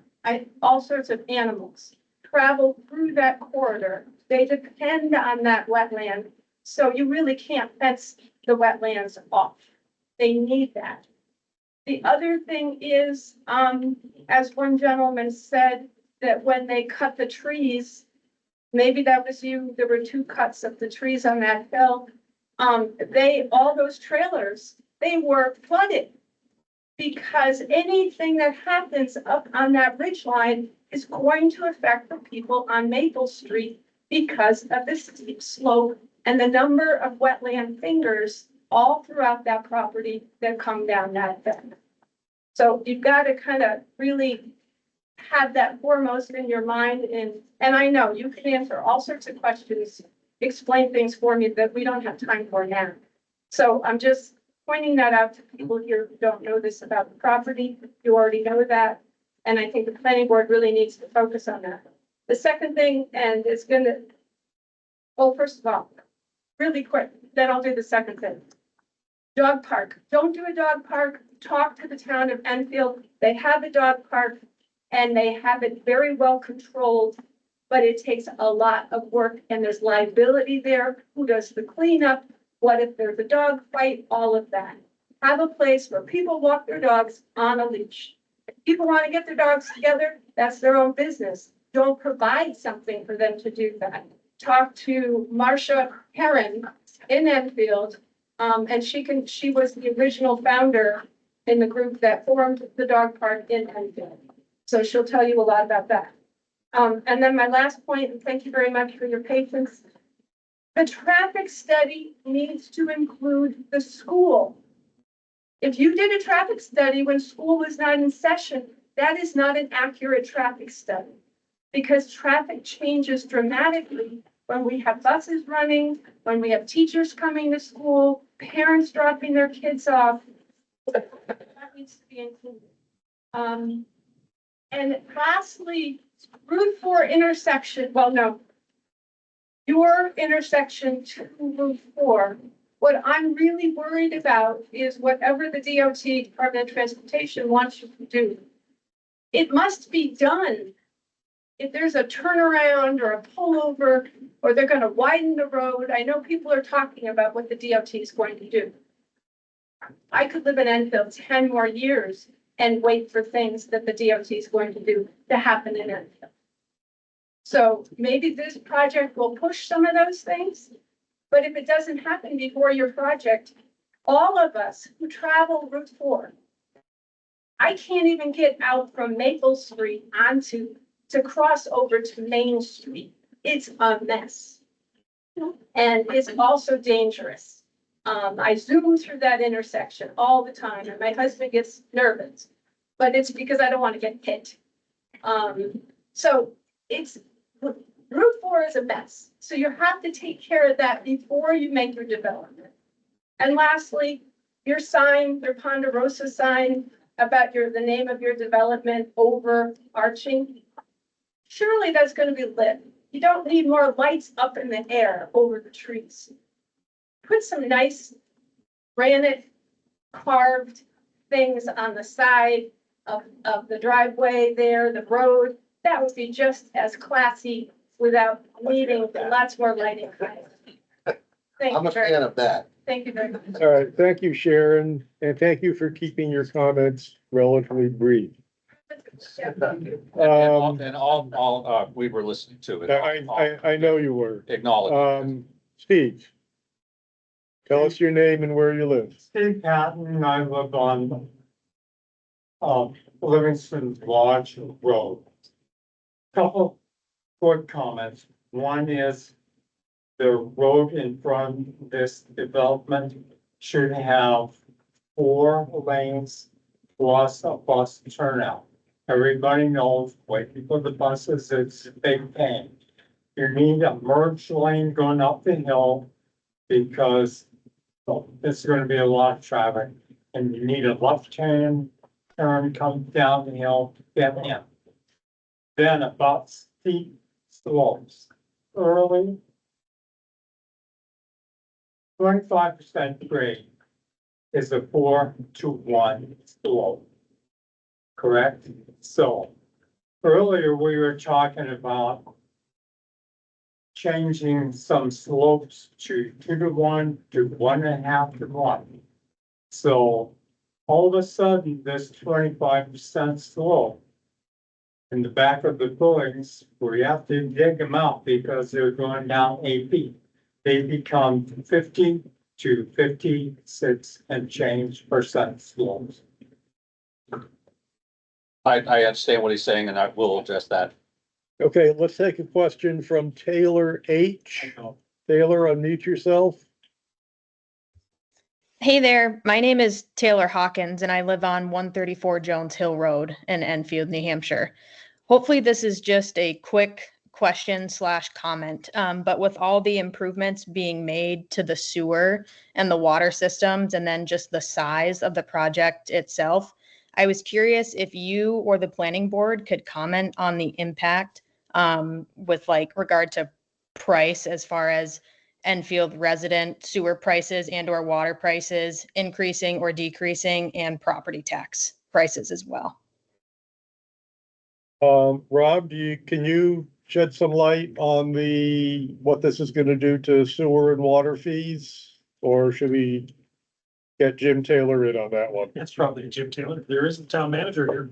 Oh, Yeah. we have Ed Morris.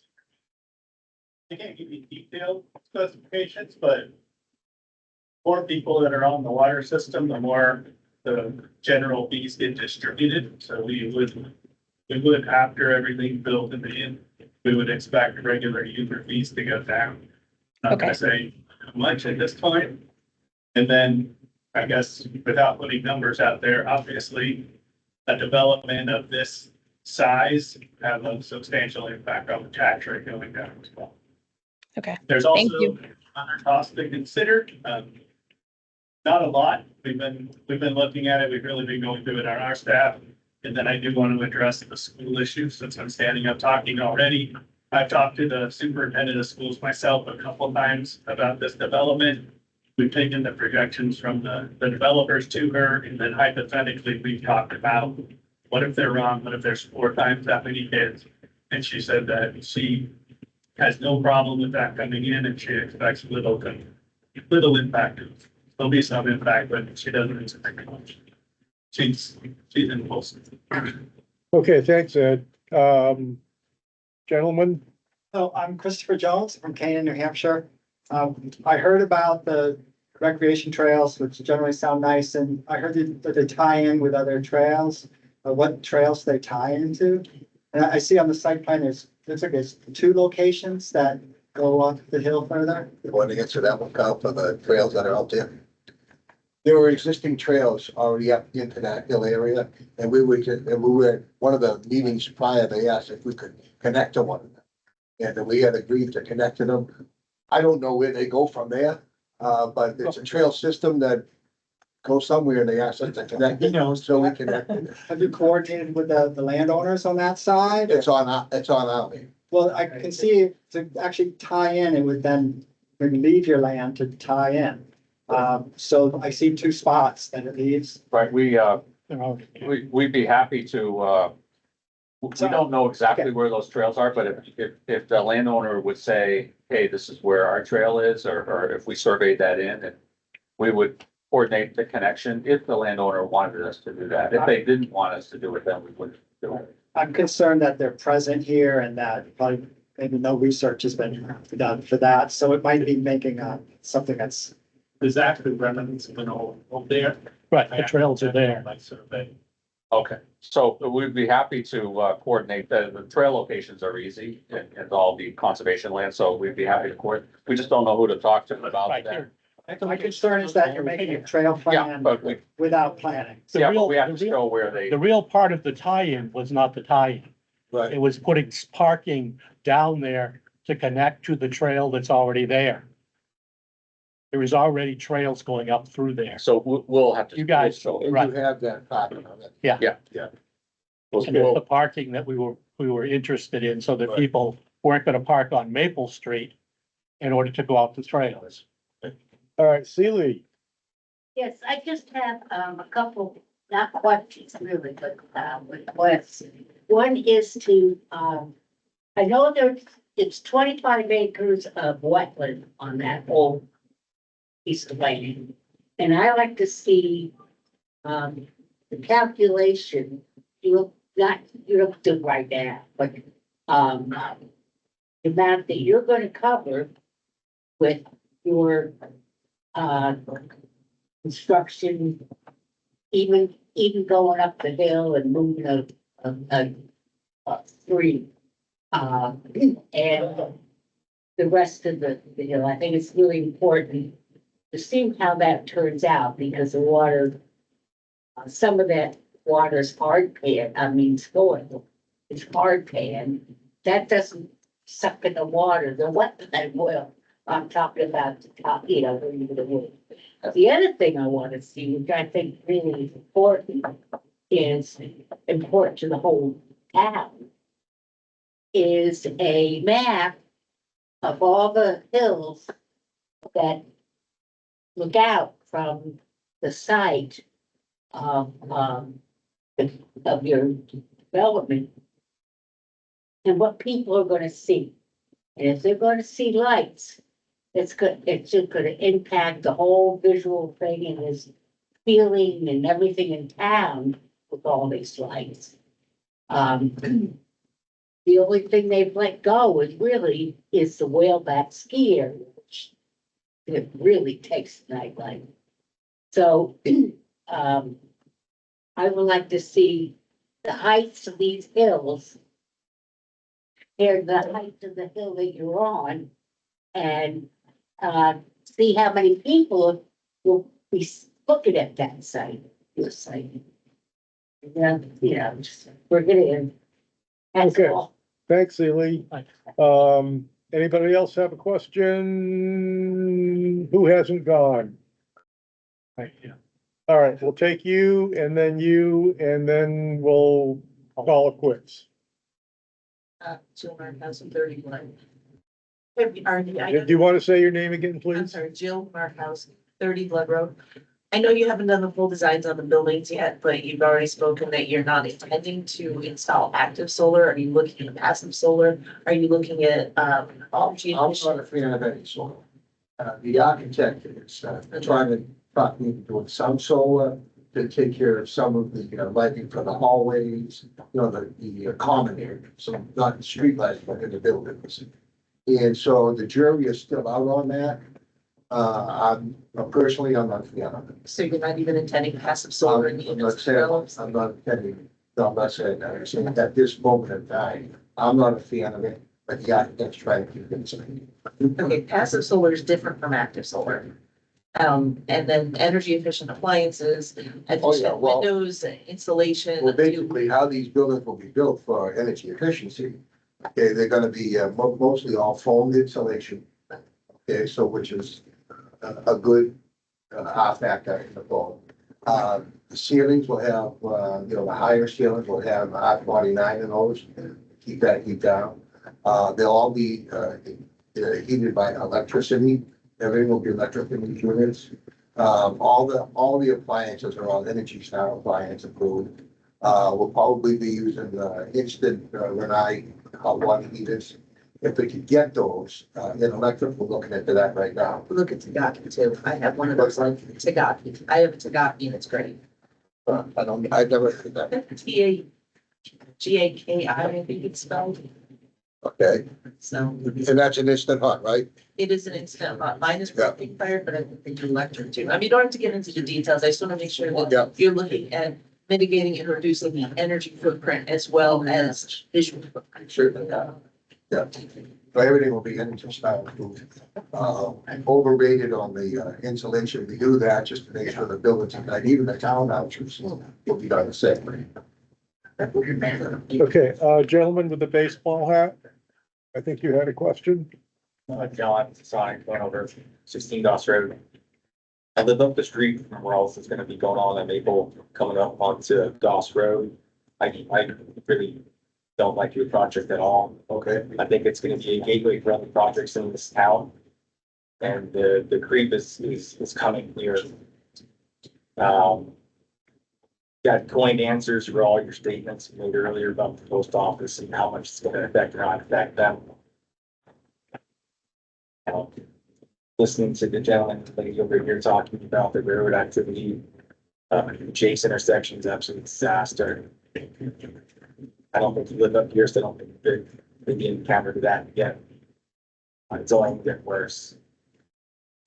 If you haven't done your study with the school session, that's a huge, huge impact. The traffic study doesn't incorporate the school traffic. Does or does not? It does not. It does. It's a requirement. It does. And So you get to actually have the state look into the 4A intersection as well? We're looking into that right now. Yeah. So you haven't heard back, so you haven't applied to put that in yet today? I didn't do the study myself. We hired EHP to do the study. The state determined where they wanted us to study. We didn't make it up. They told us this is where we went. We asked them what intersections. They said they will require us to do X, Y, Z intersections. I don't believe that was included, but we can go back and, say the town is suggesting that, that looked at, but. So Maine was included. Maine was, but the 4A. No, it's not the 4A. Right. Talking about trying to cross. So we- Practically impossible, and people don't even know how to make a left-hand turn onto May because they're turning to Jake's off before and how that backs up. So anyway, We'll relay that back to the state. I think it's a poor decision for the town, We haven't made a decision yet. making my, Okay, that's all. we appreciate it. Okay, next thing that I want to talk about is a site visit. That will be an opportunity for the board and anybody from the public who wants to tag along to take a look at the site. We want to do that at some point before our next meeting, which is at the end of October. As I see it, there are two choices. One would be the day of the meeting at perhaps 4 o'clock because it's going to get dark early. The other would be a Saturday morning. Can I see a show of hands for Saturday? Which Saturday? Any dates, yeah. A generic Saturday? Let me see on my calendar here. Saturday before. The Saturday before, let's see, go to September. So that would be Saturday, the 20th, I believe. Yeah. Saturday morning, the 20th, or Wednesday, Wednesday, the 24th, a late afternoon, 4 o'clock-ish. So Saturday again. And Wednesday. I think the Wednesdays have it. Wednesday at Which date? Wednesday, the 24th, 4 o'clock, September. September. Hunting season starts September 15th, so everyone can play for and going up there. Good idea, thank you. Carl, I've heard that you wanted to do some staking. And I've also heard that there's a lot of brush up there since the logging that's grown up yay high. So What can we expect? what would you like? Well, we have one concern about inviting the general public in for liability. would they have to sign waivers? Yeah, Yeah, Um, the town people are one thing, but to invite the general public in, I'm just worried about if somebody twisted an ankle or fell down or had a heart attack because of the hill, yeah. we would be concerned about liability. I understand your concern. I think if you could get your attorneys to prepare some sort of a waiver form, that would be a requirement. From our point of view, a site visit is an official meeting yeah, of I the get it. board, Yeah. and it's open to the public. Okay, So let's work on that. all right. Now, as far as all the brush and staking, what can we expect? Typically, we would, stake what you wanted, and usually a board would like to see a center line stake of the main road, so that at least we know where we are, and also the staking, of the building packaging, like the 3 apartment buildings would be staked out, and then we can see where everything is.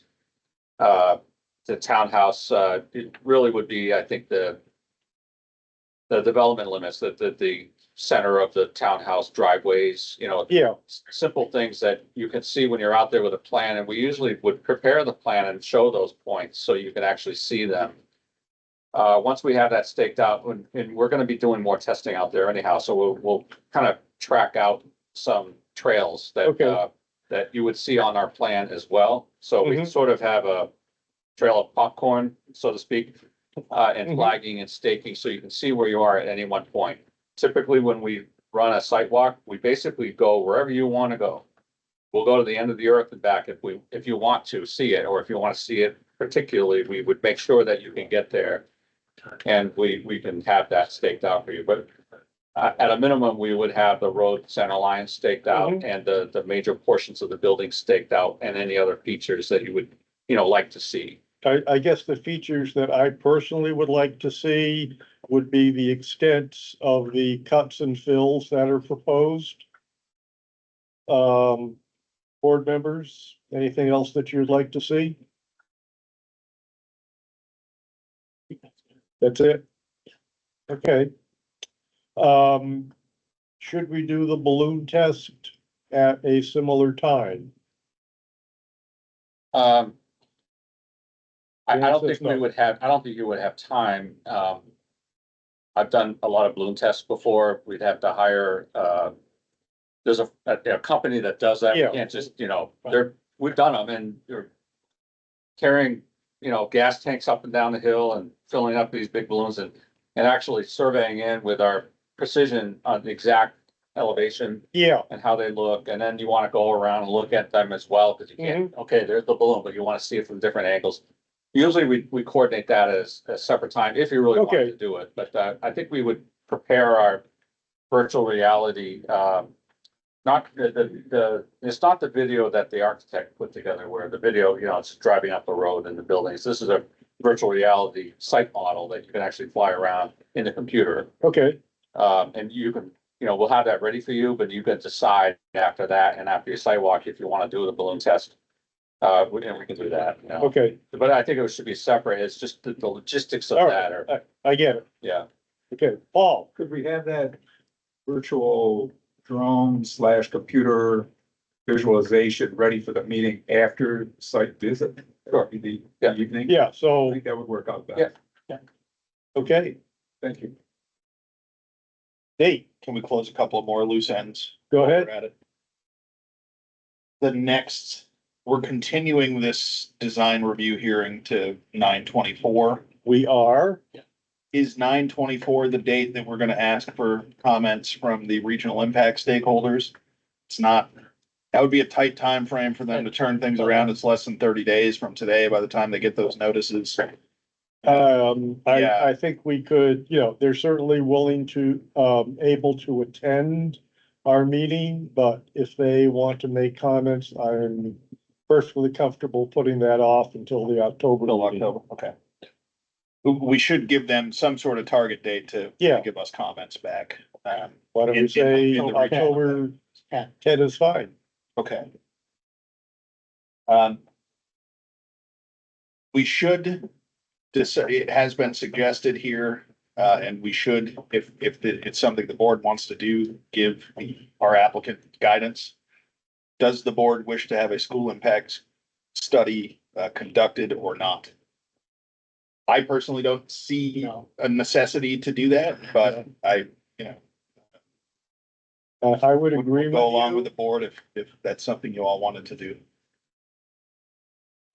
I don't, I've talked to Amanda twice, Okay, and her thing is, even if there's 50 kids, that means 5 kids per grade. if you're lucky. If you're lucky, it's 5 kids per grade, and the school's gone down by 200 kids in the last 10 years. The district has. I think overall, we can dispense with a school impact study because it sounds like enough people have spoken with school officials and gotten essentially the same answer, which is there's plenty of room. So let's not ask them to go through that exercise. Okay. Anything else, Nate? I did, yeah, later in this agenda. We'll be here for a little while longer. It looks like for a couple more items, and one of those items is finalizing a third-party review engineer to work for us as a planning board, to be an independent third-party set of eyes on your plans, from an engineering perspective. I suggested during conceptual that we have that third-party engineer look at least 3 specific things. You may have others. I just want to make sure we're all on the same page about that. The water, both the demand for water from the proposed development, our ability to supply the needed water, and the adequacy of the water infrastructure that is being proposed here as it relates to our system. Sewer, same thing. The demand generated by this development for sewer, our existing capacity and ability to provide, to meet that demand, as well as the adequacy of of the proposed sewer infrastructure with our town sewer infrastructure. So water, sewer, the third being, stormwater and drainage. I think there are a lot of concerns about how stormwater will flow from this site, how drainage will function on this site. And so I think a third-party review of the stormwater and drainage aspects of the plan would. So those are the 3 aspects I would suggest in terms of third-party review. You may have other things that you may wish to see in the scope of that effort. I would really add lighting to that. I think the biggest visual impact this thing is gonna have in the town of Enfield is nighttime light. And I think it's really important that lighting plan get reviewed and really carefully gone through to make sure that it is adequate for safety and for the, for the people living there, but is not unduly onerous on the viewscape at night. It's a pretty dark place out here, and that's gonna light up pretty high. Yeah. Anything, Eric? Just to go on, making sure that included with the water and the stormwater is aquifer recharge. That's part of that assessment. It's not just demand and supply, it's also recharging aquifer. Including that. Anything you'd like to see, Dan? I'm good with those. Okay, I guess we're gonna call it quits as far as the public hearing goes. And we will adjourn until September 24th. September 24th at 4 o'clock, when we will have a site visit. And we will post on the town website some of the logistical arrangements, where to park, where to meet, all of that kind of stuff. So we will get that organized and invite everybody to join us on the site walk. And then reconvene here at 6:30. And reconvene here at 6:30. Exactly. So I want to thank everybody for coming. Your questions have been spot on and informative. Keep them coming. They're helpful to us as a board. I hope they're equally helpful to the gentlemen on the other side of the table who are responsible for the development.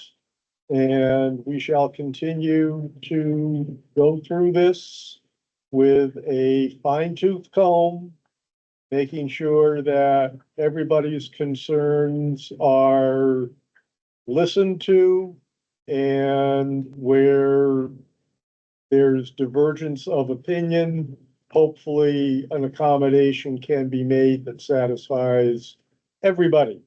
So again, thank you very much for coming. And we have, well, we'll try to finish it up in about 15 minutes. I don't know if we can. You're welcome to stay for the rest of the meeting. No takers. All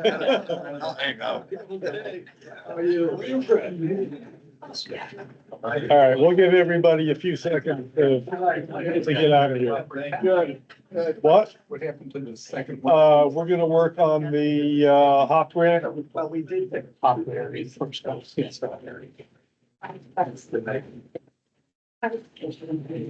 Have a good drive home, guys. That's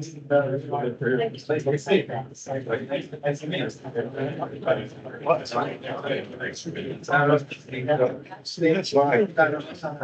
Thank you. Get it off your chest. Exactly. Nice to see it.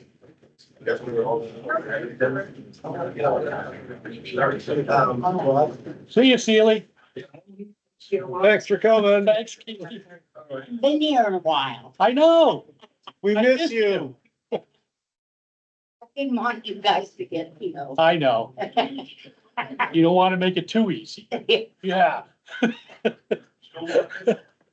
All right, Eric, you have a select board report. Quickly. He wasn't there. We went through lead promotions, Board of Health annual review, budget priorities, the surplusing of fire tanker. And next year is the 250th anniversary of US of A, and there'll be a celebration coordinated with home day. Okay. Thank you. You got them all. You got them all. Rob Taylor, 2 minutes for the land use development, community development report. Hang on, let me get this.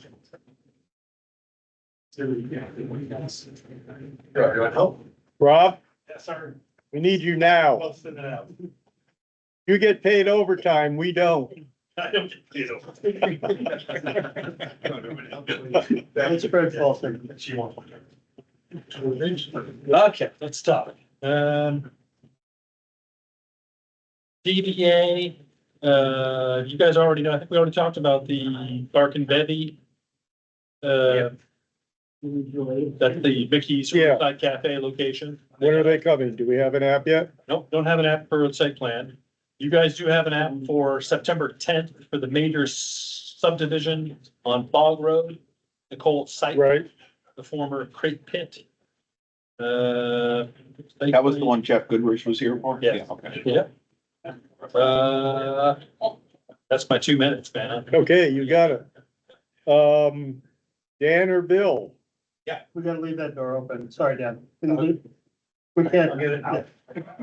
You can't close the door. All right, so I can do this real quick. If you guys remember, we met back in, June or July at some point, the zoning board June. And, you guys had a couple of questions. You said, hey, can you answer these questions for us? You were going to come back, but in the interest of time, we just passed through this on the paper. If you want us to come back at some point and. You good? Everybody's going? I'm good. You got extras, I think. Okay, so if you want us to come back at some point and sit down as a zoning board and talk a little bit more about what's working, what's not working, we're happy to do that. Most of the stuff that you see was done by Bill, who's our vice chair.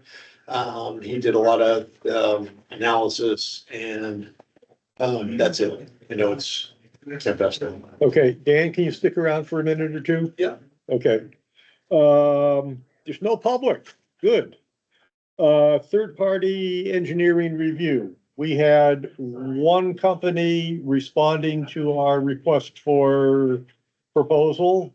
It was Horizons, who just happens to be the engineering firm that the town engages for its water and sewer work. Personally, I'm a little hesitant about having them review their own work. But we haven't had any other takers on the, They shouldn't be reviewing their. They're reviewing their work. Their work. This development specific, we're not. Right. Yeah. Shouldn't be going out to, Route 4 or something. no, but if they have provided input to the developer as far as system capacity, that kind of stuff, I don't think they have yet. well, they will be, won't they? Well, yeah, that'll be part of what Nate just said we're gonna have them do. Right. I think this is appropriate. You think, okay, You have reservations? No, you're going through the proper process. Right, and. okay, And so I mean, from a contractual standpoint, I'm satisfied, we put out an RFP, you're evaluating, Okay. you're doing your due diligence in the public meeting, so that's great. okay, I just wanted No, to, I think, I just wanted to make a point so that and that's important. it's on the table. Yep. David, is there a town board that oversees water and sewer?